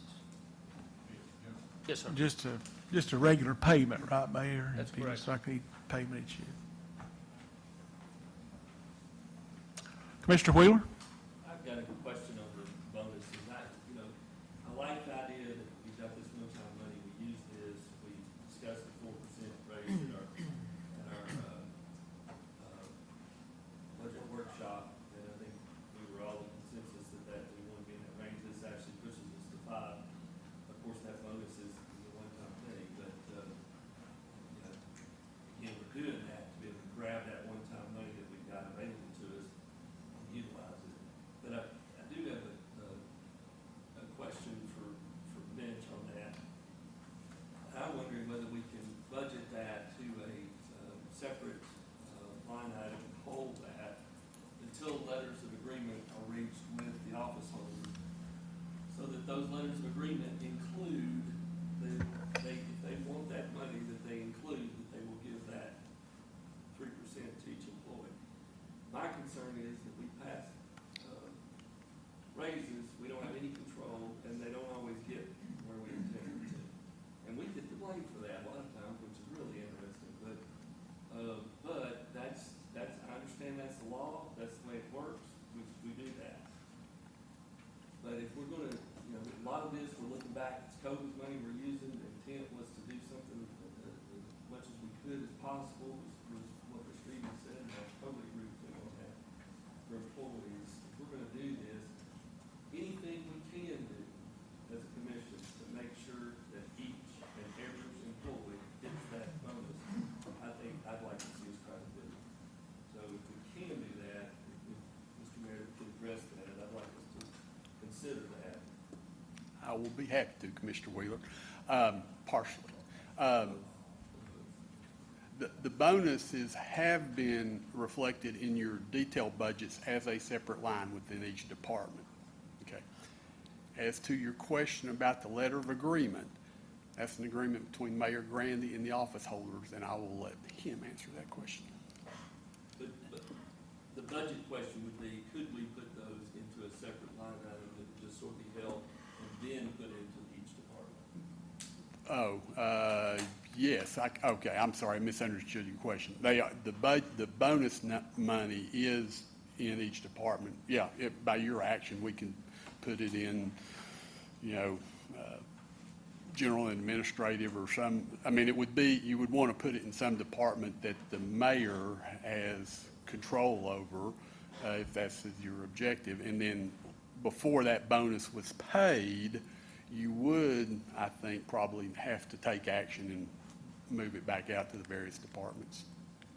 And I haven't spoken to the mayor, I'd be interested to know if he is okay with that, would be willing to do that. Yes, will, absolutely. We can certainly make those payments contingent on those letters of agreement being signed.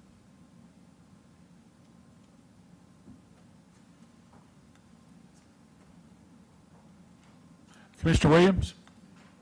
Two things I'm curious about. The county commission legislative consultant. I think, yes, that is an initiative by Mayor Grandy to get some support in Nashville, and Mayor, would you want to address that again? I know we talked about it some Thursday night, We but. talked about it a little bit on Thursday, but as you know, the municipalities, particularly in our region, band together, they have consultants down there who work on their behalf. We have County Mayor's Association, we have county commission, legislative folks that work on our behalf and do a really great job in actually working with our legislators from across the state. But our interest in Northeast Tennessee and in our community in Washington County, they're always aligned with those in Memphis and Nashville and other places in the state. So where our county and mayor associations do great work for us, they have to represent everyone in the state, not just the folks in that area. So where we have issues that involve some differences sometimes between our municipalities and our county government, there's been a suggestion that you might serve well and well financially to engage somebody who look out for our interests specifically. All right, the second one I wanted to inquire about was a vehicle for code compliance. I believe that is an additional vehicle for, I can't, yeah, it's a vehicle replacement. I believe that's in Scott Chapman's office. I can't, they've got an old, I don't know, Scott here. They've got a vehicle that they're needing to replace. I think it's, what is it, 35,000? 35,000. There's also one in the assessor's office in the same amount of money. But we have a number of vehicles that just periodically obviously have to be replaced because of the maintenance costs that they incur when they get on. Commissioner Carrier? Yes, legislative consultant, is that a lobbyist? Yeah. Thank you. Commissioner Eads? I just got a question about the 3% bonus. Would that be spread out through the pay periods, or is that a one-time payout? The bonus part versus a 2% raise? No, for the employees? budget committee wanted it to be paid at one time, either. Would that require it to be eat up with taxes more? Would it being a one-time payment versus spreading it out? It shouldn't make much difference, because it would be, It's a one-time payment,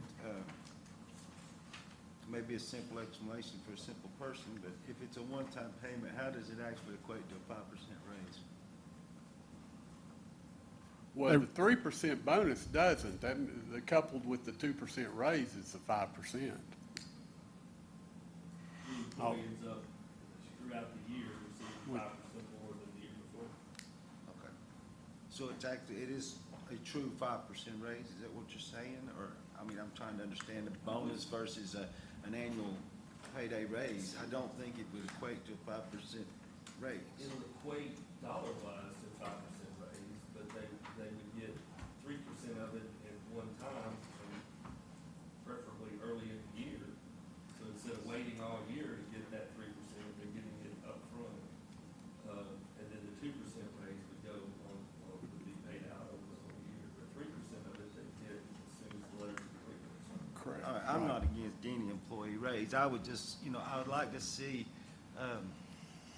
just so there's no back and forth between any department, including our schools, I would like to see us get on track at some point in time that when we gave a raise, that we gave the most raise we could possibly give, and it was even across the board, where one department wouldn't get a 2%, one department get a 4%, If we can give a 4% raise, whatever maximum raise we can give, I'd like to see all our employees receive that at the same rate, so, it comes across fair across the board. And I know we don't have a lot of control over what the school board gives as raises, but, I'd like to see some kind of uniformity to the raises, so some people don't feel like they've got 2 or 3% less of raise than another county employee has. And this one's a little complicated because we're trying to utilize that one-time money. We can't do that in raises. So we're trying to use that as the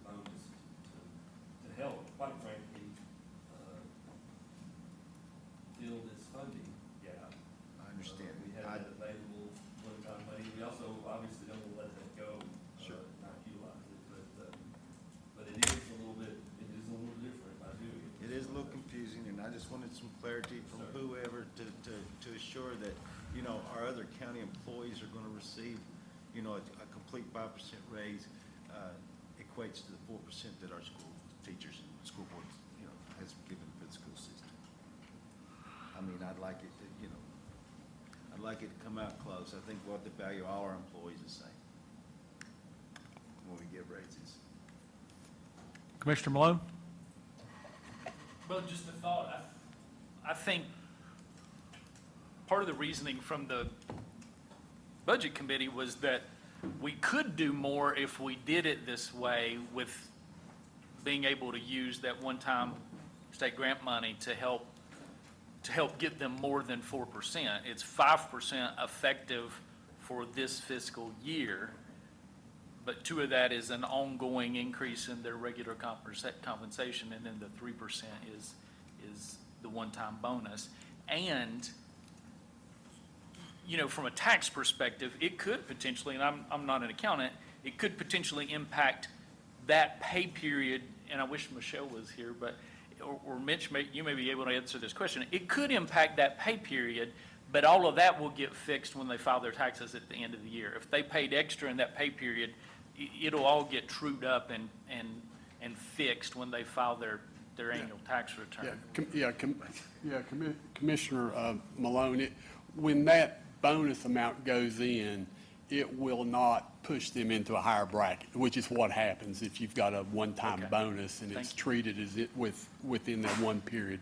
The system will actually calculate it based on what the IRS tables say, and it will create a huge issue. Now to my primary question, if I may, I just wanted to confirm that, so as presented, and thanks to you and the mayor for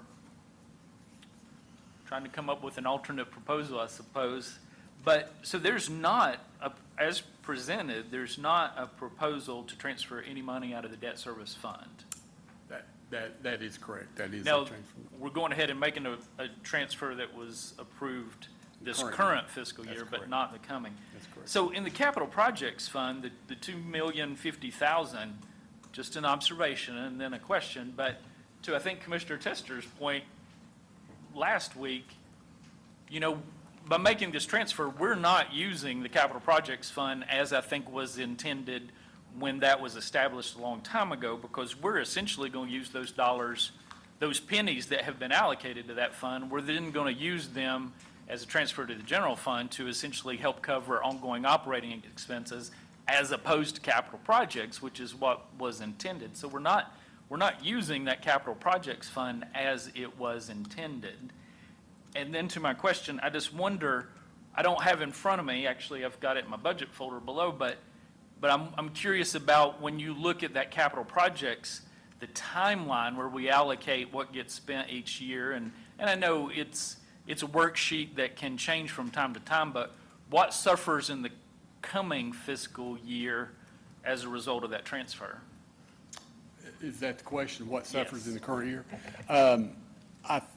The discussions the mayor and I've had, we don't think there will be any because of the availability of ARPA funds, okay?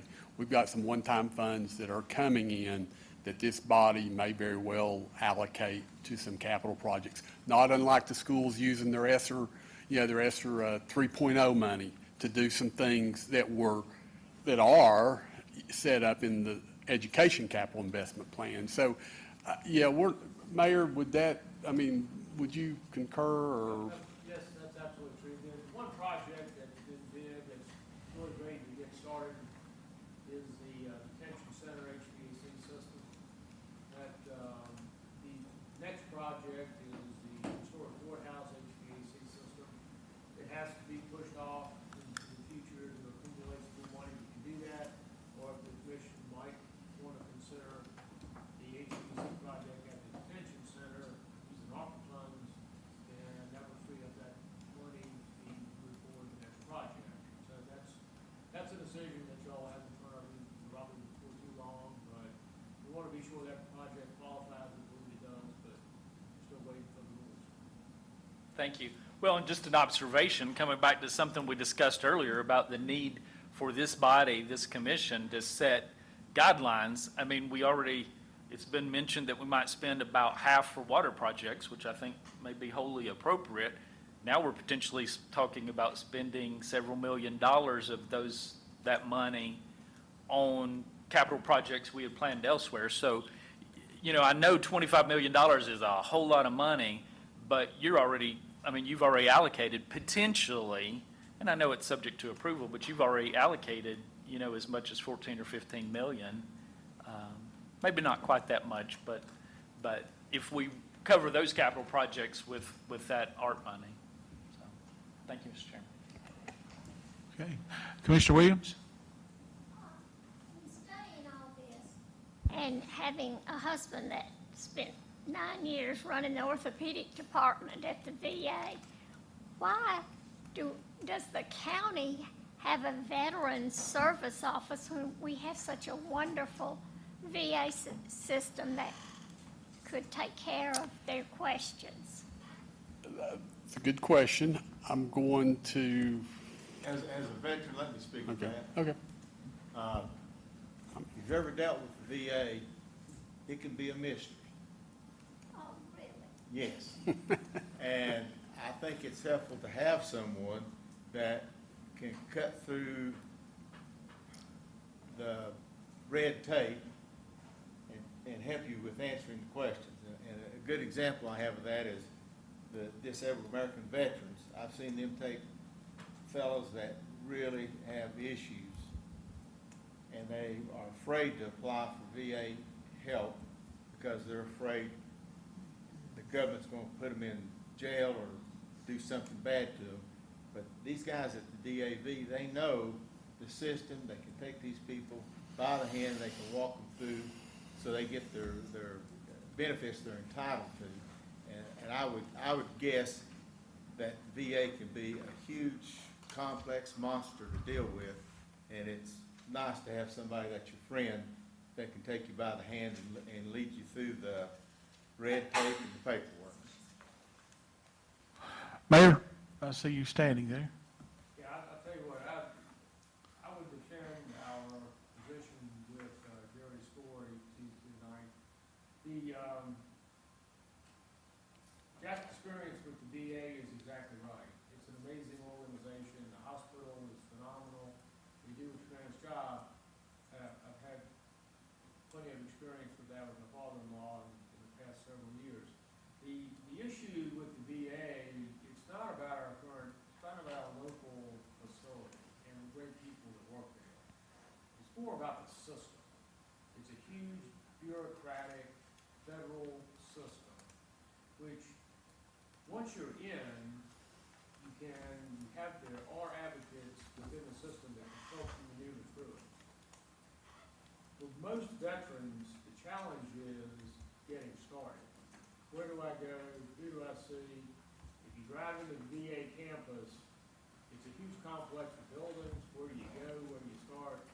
There aren't a lot of folks in there that can give you directions. And that's where Jerry Story's service is hugely valuable. He has had over 10,000 veteran contacts in the last 4 years since he's been on our team. 10,000 contacts. So he's helped people maneuver through the system. And I'll just tell you, as recently as last week, we had questions about how to deal with a spouse's benefit. There's no information out there. There's no online information or direction. So Jerry Story, in 15 minutes, said, here's how you do it. If you need help, I'm here to help you. And in addition to that, in the last year, we've been able to add video conferencing to his arsenal so that folks that are challenging their disability benefits or have some reason to have to appear before a judge, who are typically in Washington, D.C., they can just go into his office, sit down at a conference table, and hear there in that room.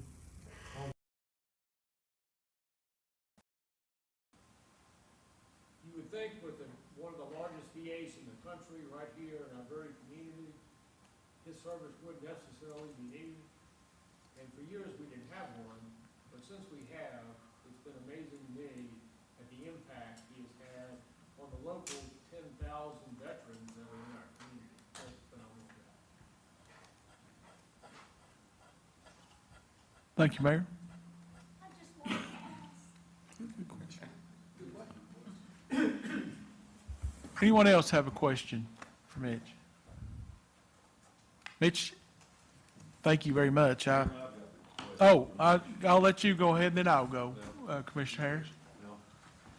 Mitch, I'm going to go back to the statement you made in the beginning of the meeting, and I know I was the one that said it was a conflict of interest for you to serve on the school board and in your position, and that's my opinion. I guess everybody can have one. I base that on your salary with the county, over $100,000 a year, serving on the school board. I think it puts you in a bad position. But besides that, the statement I made last month when I said you're getting all the blame for this, that was taken up for you, because I don't think that all the blame should have went on you. So I think you misconstrued my statement on that, but I'll stand by that. I feel like it's a conflict. But just to let that go, I'll go, how many new positions are we creating in this budget this year? I think, Commissioner Harris, it would be 4, 5, 6, I believe. Could you tell me? Maybe 7. Where those positions are at? There are 4 in the sheriff's office. Okay. There is 1 in the clerk and master's office. There is 1 in accounts and budget. And the other one, which is unfilled, is in the environmental compliance department. Okay. I believe that's it. Am I- Soil conservation. And soil conservation. I just, Thank you. personally, I don't feel, I feel like that in the shape that we're in, I know you've come up with these proposals, and which is a good thing, but we're going to be back in this same mess again next year, probably. And what are we going to do then? And we're creating more positions. We're not cutting anything. And what's going to happen then? It's going to be a tax increase. You know, I appreciate this, but there's just no way tonight, instead of me sitting here going through every little thing and nitpicking, I'll just be the first to say I can't vote for it unless we make cuts, because I see a tax increase coming next year. When you're creating all these new positions, spending all this new money, over $1.4 million, is that right, in new expense? Am I reading this right? Not in salaries. Well, I'm talking about total new expense this year. Oh, total new expense, yeah, we've increased the, That's not including the raises, which I'm for, but it's $1.4 million in new expense, not including the raises, you know. I think it does include special appropriation, Well, an increase in I think special we're doing the people of appropriations. this county a disservice if we approve this, and I'll just let it go at that. Commissioner Carriger? You know, to echo what I've said before, I think if we're looking at inflation of, 5.5% in 22, 23, 24, and we're giving our employees a 2% pay raise, in 4 years, that's 8% for them, and if the inflation's 5%, that's 20% cost of living. And that's something I think we as a commission need to think about. And nobody likes the thought of taxes, but, and you're right, Commissioner, that we're going to be visiting this issue next year. And I think as we look at next year's budget, we really need to think way into the future, 10 years down the road, about inflation, about our employees. It is a huge question, but that's why the people elected us to make the tough choices. And, I hope that we tackle those issues.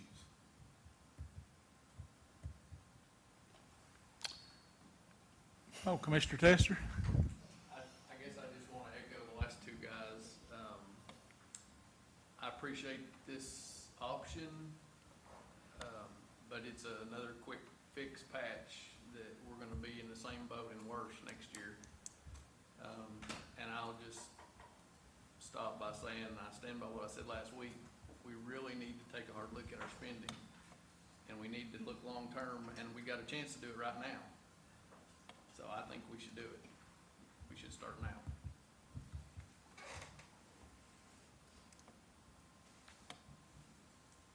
Commissioner Ford?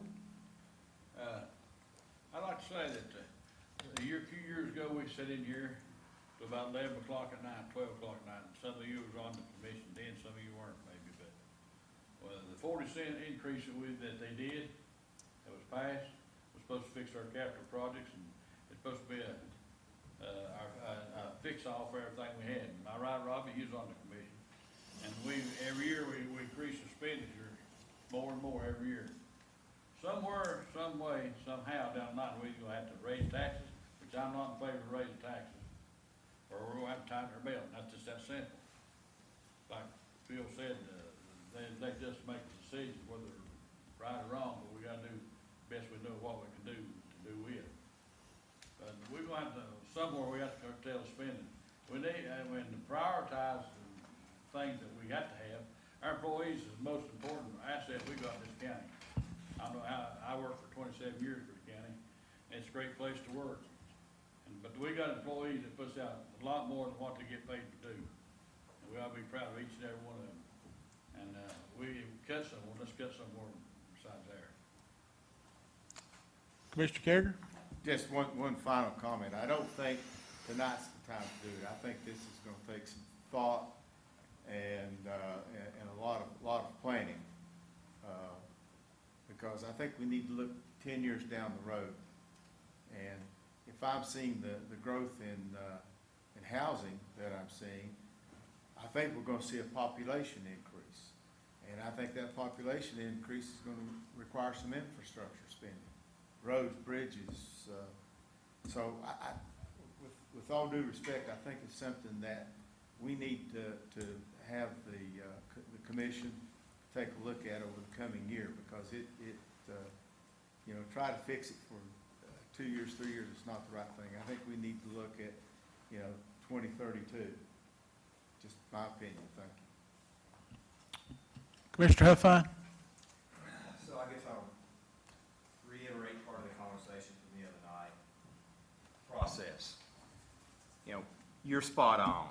We will not fix it. Anything we do here tonight or over the next few weeks is truly a Band-Aid. This is a long-term fix. We have to have a process, and we need to be doing that every single month, reviewing where we are, where we need to be. What are the economic changes? What are the population changes? What are the federal government impacts to us? And when I said that budget is a 365-day-a-year job, that's very true. Something changes every single day. So we have got to walk away, however we decide, however we fund this next year, we've got to walk away with a new process that thinks 5 years, 10 years down the road. None of us want to raise taxes, and especially this year. I think the good Lord may be shining on all of us, quite frankly. This may be the year that we can kick the can a little bit down the road, because the federal government's going to help us kick that can a little bit. We're going to get $25 million. We've already talked about some places to spend that. But I think we can utilize that to keep a standard of living high in Washington County without raising taxes.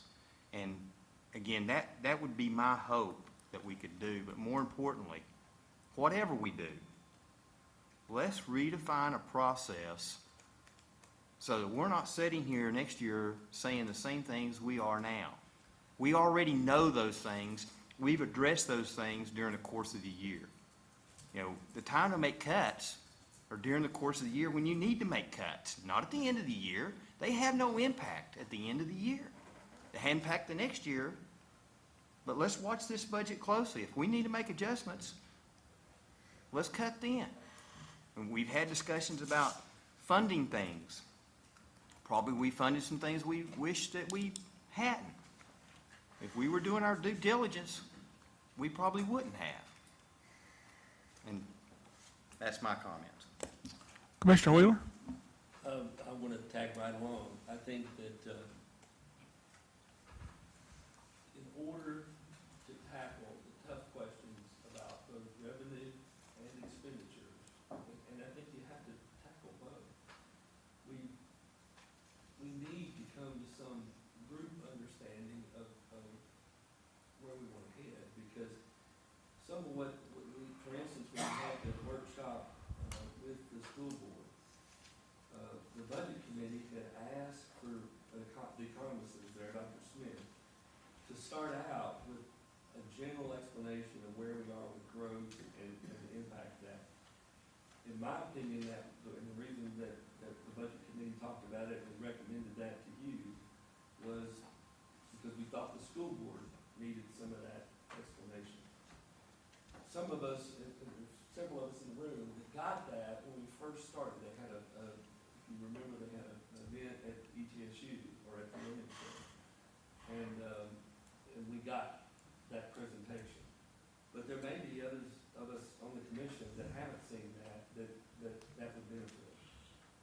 Because we have a structural problem. And Commissioner Malone speaks to this frequently. But we have a structural problem in that our source of revenue is tied to property tax growth, which is level and is projected to be relatively level. Even with all the housing going on, it takes 100 houses to just barely tick that thing up, not even 1%. So when you start looking at the overall expenditures, one of the things that we were looking at this year was trying to start to build in a way that inflation would actually carry us up on revenue, that we would go up on revenue. That's what sales tax does, okay? So the thought had been, we need to get to where our part of the revenue that we're bringing in, at least a portion, is tied into that sales tax, so we have some growth. If we have inflation, but low growth on the property tax. I don't think you all should hear that from me, and we're not gonna move on that, but we need to hear from Dr. Smith or somebody, so that we all start to have a picture of that and decide how we're gonna deal with that moving forward. Because right now, with our structure, nobody ever wants a tax increase, but one will have to happen at some point if the growth stays where it is. Because even if we cut out all new expenditures, even if we cut out all special appropriations, and I am not, when I see Charlie Banks back there, I am not suggesting we do that with our firefighters, but even if we cut all that out, just the growth in what we're doing, trying to do for employees alone, will force us at some point to have more revenue, the way we're currently set up. I don't know, what we proposed would have been just a small way to get on track with that, not of any great significance. So it's something that I think we need more than just the 5 of us on the budget committee looking at to try to figure out how do we change that. If we don't want to have to look at a tax increase every 8 years or so, or more frequently, how do we look at changing our revenue stream? I don't know the answer to that off the top of my head tonight, and I don't think that's something that on the revenue side of it, we might be able to do something with expenditures in the next 4 or 5 weeks, but revenue's going to take longer. And if we really want to do something to impact expenditures, instead of hitting what I think our former mayor used to call the low-hanging fruit, instead of just hitting that, we've got to do a more broad look at our expenditures. We can't do that without the cooperation of the elected officials, some of which have maintenance of effort that if they don't agree, they can just say no. But others, even if they don't have that, we need their cooperation to look at how can we operate more efficiently, how can we be more effective, still provide the taxpayers with the services, but manage to cut these expenditures. And we may have to take some hard looks at whole programs and whether or not we feel like they're part of our mission. But I'm not sure we can do that and get a budget time to pass and do it justice. It was attractive to me Thursday night that it would force us to. But the more I thought about it over the weekend, I don't know if we can do that in that short time period.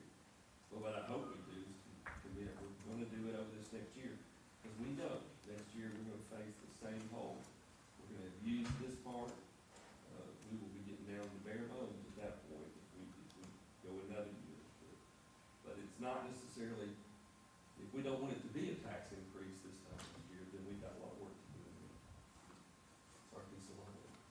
Commissioner Tester?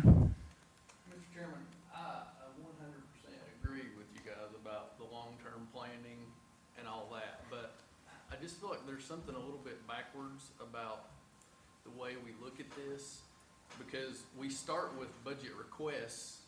I mean, we're talking about expenditures tonight. If we don't change anything with these expenditures, we're not talking about cutting things, we're talking about adding things. We start with something that's got a bunch of additions, and then we have to justify not funding the additions.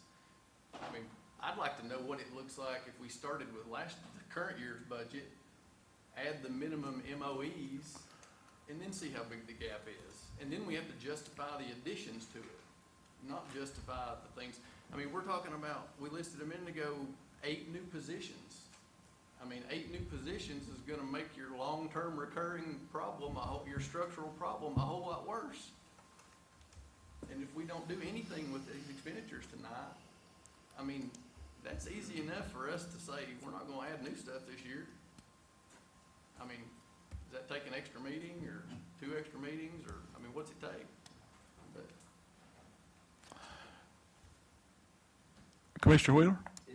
It's actually built into our current process, but it's just everybody doesn't participate in that. But all of those department heads met with the budget committee and justified to the budget committee their new expenditures. And we talk about things like, you know, what they're doing that they can do more effectively, more efficiently. Could those be more productive? That's quite possible. Might you think something's not as justified as maybe I do in that budget meeting? That's possible too. Those meetings, of course, open to everybody. Maybe if you wonder where that goes on, that it does, and maybe that needs to be to the full commission, and that could be built into the process too. Earlier in the process, if we're doing it for next year. It doesn't mean you couldn't do it this year, but you're going back, you know, they have done it. We would need to clearly explain to them why we're doing it again. But, and again, I don't mean you all doing it again, I mean that they're doing it again. We can do that, but that is in the process. I just don't want it to be thought that these departments haven't, you know, come to the table and try to justify it. And again, that wasn't meant as an attack on what you guys have done. I feel like every year it gets presented as, here's the budget, but then there's all these additions in it.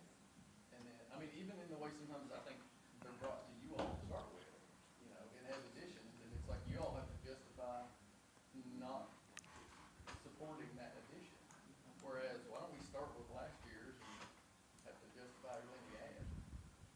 I mean, we obviously have to do the MOEs, because that's, There is a reason why you don't start with last year, because state statute says that the director of accounts and budget will take the budget request from the various elected officials. Assemble that into a document and provide it to the budget committee. So, I mean, statute's designed to do it the way that, so you can present it that way to the budget committee, but then why can't the budget committee say, okay, let's look at the numbers, if we just use last year's and did the minimum I'll get you in a minute. MOEs and see what the numbers look like? We do have a they, problem. they do, they do that. Commissioner Carragher? I'm just gonna point out, it could be worse. We've got a bunch of unfilled jobs, don't we? Is everybody 100% staffed? We're like one short. Well, I mean, the sheriff's department, you know, The chief roads. can tell you that. Commissioner Carragher, ask her. So I would say there's a lot of departments that aren't fully staffed, so our hole that we're in could be worse if everybody was fully staffed. I have 20 detention. 20, and I don't know, the roads, I don't know how many, you know, Mr. Deacons has, but, you know, there's probably a lot of departments that aren't, you know, staffed 100%. But, you know, I think let's take action tonight, and let's put a serious effort in so that we don't have to go through this process next year. Let's do a better job as a commission for next year's budget. And along those same lines, if we don't adopt the budget tonight, and I think the email I sent to all of y'all, when was it, Friday night, was We will go under a continuing budget resolution, which means we will only be able to spend 1/12 of, or what July's number was from last year going forward. So it creates a little bit of stress and strain within the officials and the departments and the council budget, but we'll make it happen. But Commissioner Malone, I see you with your hand up. Well, and so that Commissioner Tester knows that there's maybe a few elected officials in the audience that can affirm this. Other budget committee members will. But nearly every elected official that came in this year, when I had the availability of a whiteboard, I went to the whiteboard and I said, our source of revenue, which is county property taxes, and this is where I'm not sure there's a full appreciation of the challenge, but our source of revenue increases about 1 to 1.2% per year. If you're asking, this is what I said to the election officials. I see Ms. Jones shaking her head affirmatively. But if I said to those elected officials, if you're asking for more than 1.2%, then you got to tell us who you want us to cut, or you've got to justify it. And you know, some of the positions that were referenced, the soil conservation thing, I don't know that we even have a choice on that. You know, we're kind of forced to upgrade a database system and tracking system for the sheriff's department, but they're telling us they need more people to run the thing. So what good is it to get the software if we don't have the people? And so, you know, we do hear from each of those elected officials, and trust me, they hear that this is the number we're working with, that we've got to work with. But see, that's part of the problem. If our source of revenue only increases about 1% a year, there is no way that we can keep up with that without having a tax increase. That's why we need a change to the funding structure. Now, we can be certainly more efficient, but I don't know that on an annual basis you can control expenses at 1% or less. When inflation is something significantly higher, I don't know how you control expenses at 1% or less. And if it's anything over 1 to 1.2%, you're going to have a tax increase, or you're going to have the exact funding problem that we have. And that's why we keep plugging holes. I'm eager for that not to happen. I feel like we are kicking the can down the road, but it's a challenge. Commissioner Huffine?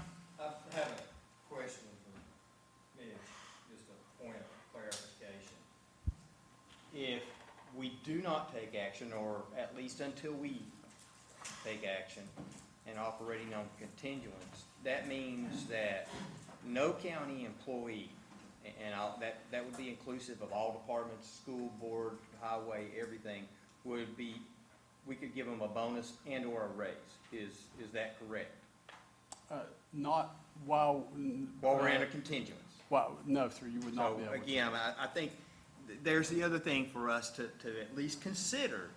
The longer we delay a decision, the longer we're depriving our employees of additional dollars. And then the second, we keep talking, and I hear this from the budget, maybe a request, and I'm going to direct it to budget, I don't know if that's correct or not, but moving forward, come back with some suggestions how we can change this process, and ongoing how we do that, how we communicate better, how we work closer with these other departments during the course of the year. And again, the course of the year, I'm talking about a process to identify efficiencies, to identify opportunities for improvement, so that we continue to improve during the course of the year, not just once a year. And I'll be more than willing to help in any way that I possibly can in something like that. But I just want to reiterate, let's remember our employees. We've talked a lot about employees. Let's not forget them. Commissioner Wheeler? One thing I want to say that just got thinking about this. Last year, some of you may not remember, but we made a request and some of our departments cut 10%. You know, that's a pretty hefty cut to ask them to make. Now, and I would say more than half of our departments did that. There were larger departments that couldn't make that. And one came back and said,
Commissioner Davenport?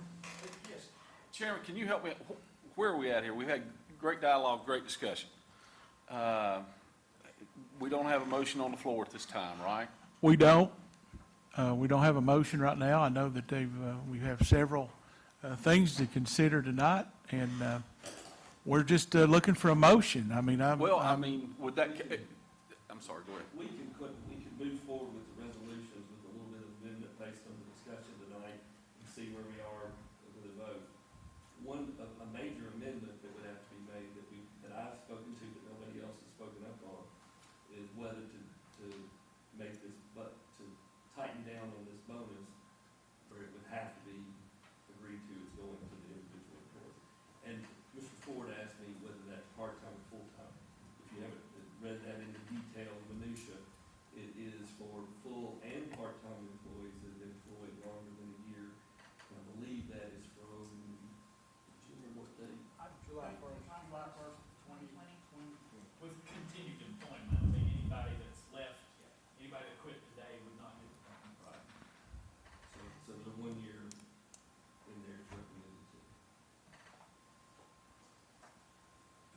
So to address that one piece of it, Commissioner Wheeler, in the budget for the general fund and solid waste, you will find an account number 188 in each of those departments, which is bonus payments.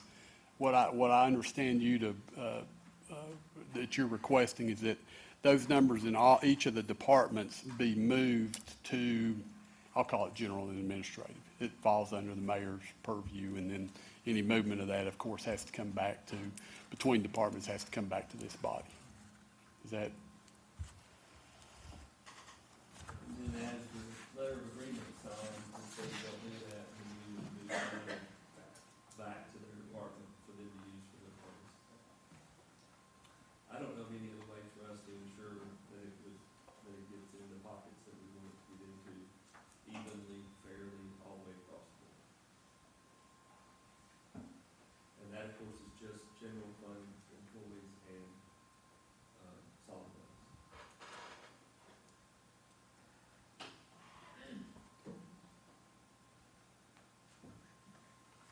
Commissioner Williams?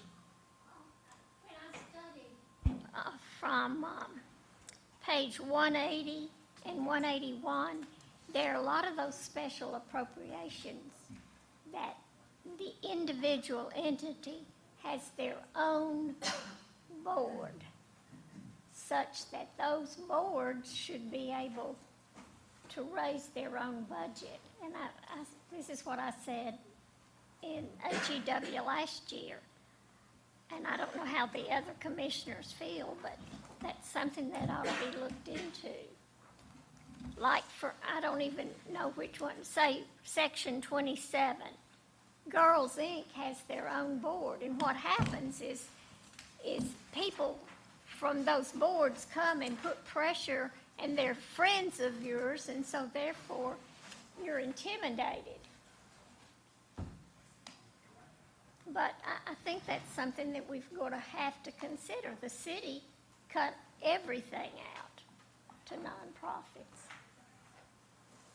I think they're checking, that's a draft that you're looking at, and I think those are all moved along before they're checking. You notice they have a blank line in there. Uh-huh. Those are not, those are out of the draft, that, the one that's in the amended agenda. So what I'm reading is what Sherry gave us last week. Those are marked draft. Oh, And you're reading those in the commission agenda packet for tonight, but in the actual supplemental budget. That's a very good question. Commissioner Tester?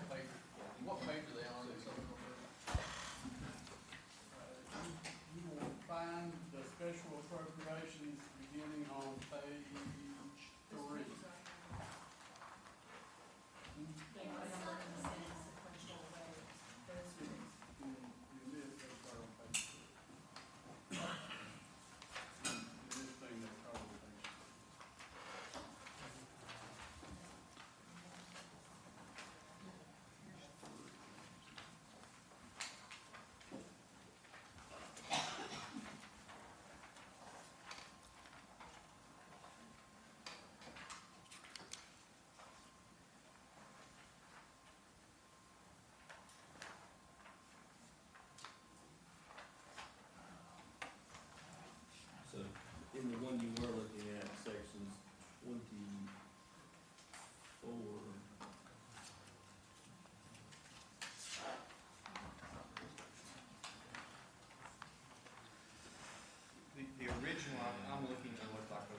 37 items in there, and the supplemental has 29 items, which is inclusive of volunteer fire department. I see 32.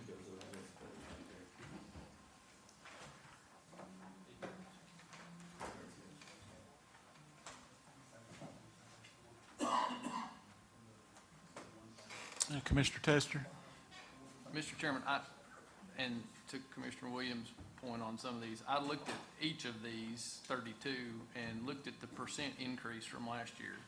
And a lot of them are 0, a lot of them are 2%, but there are some that's 31%, 18%, 19%, 60%. We're increasing by 60% what we're giving to the Economic Development Council. We're increasing by 19% what we're giving to the Dolly Parton Library. We're increasing 31% of what we're giving to the animal shelter, animal control.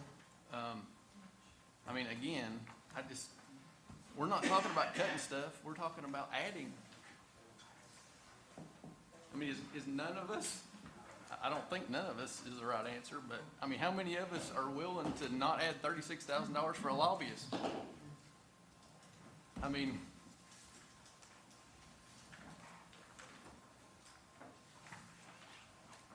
I just don't understand if we push forward with the expenditures as they are, it does nothing to help our structural long-term problem, and it just makes it worse.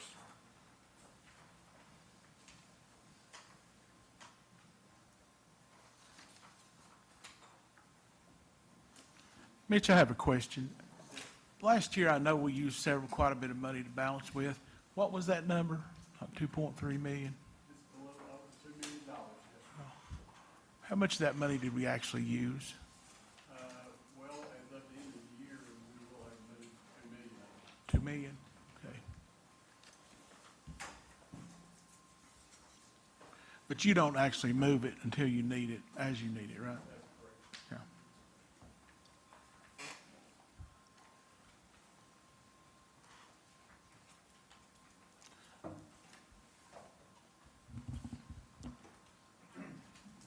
All right, what's our pleasure on this issue? Mr.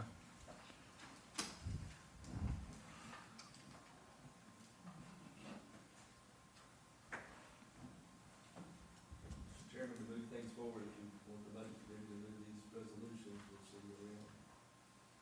Proceed, Commissioner Wheeler.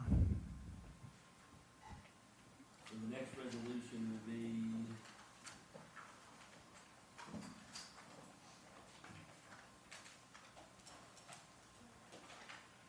Resolution 210612, resolution making appropriations for various funds, departments, institutions, offices, and agencies in Washington, Tennessee for fiscal year effective July 1st, 2021 and June 30th, 2022, found in your supplemental packet on page 176. Excuse me, replaces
We have a second, seconded by Commissioner Davenport.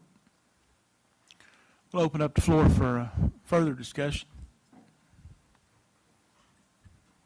Chairman, while the commission is discussing Resolution 210612, can we make sure we know what the amendments would change, if anything, as to the actual resolution, if that would be possible?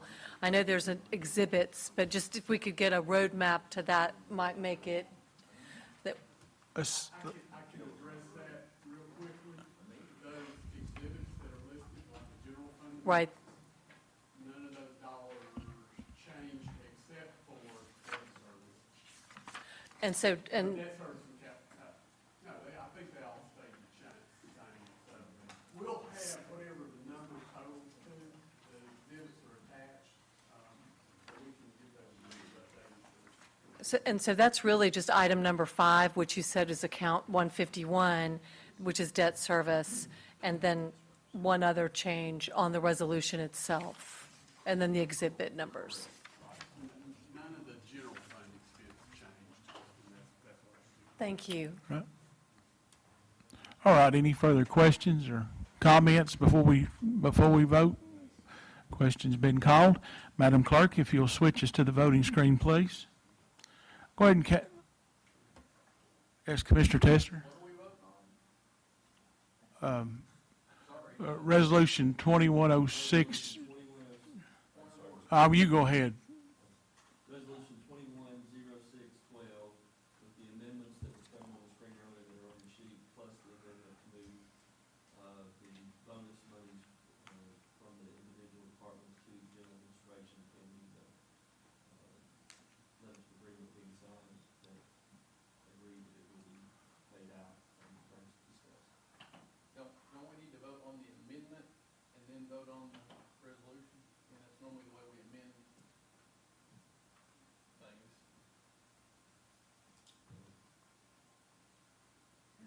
It's a deemed as made improper. My motion was to Well- pass the resolution as amended, but the chairman may say, can't do that, or you may say. Well, I can't get the motion on the floor. I can't get it on the floor. So I have to have a motion and a second to get the resolution on the floor before we can discuss it. And then we can add my amendment, or however you want to do it. Commissioner Wheeler made the motion with the amended numbers, but if we're going to propose it as originally is on the paper here, and then go back and amend the resolution, and then finally vote on the amended resolution itself. I think that's what Commissioner Tester's saying. I mean, normally when we have a resolution, we have a motion and a second, put it on the floor, then we make a motion to amend it. I'd like to ask the county attorney if there's any reason you can't amend it when you make the motion. I don't support it as written, I only support it as amended. Is there any reason we can't amend it when we make the motion? I hear the question, and just give me just a moment to think through that. I brought the big rule book tonight, just in case.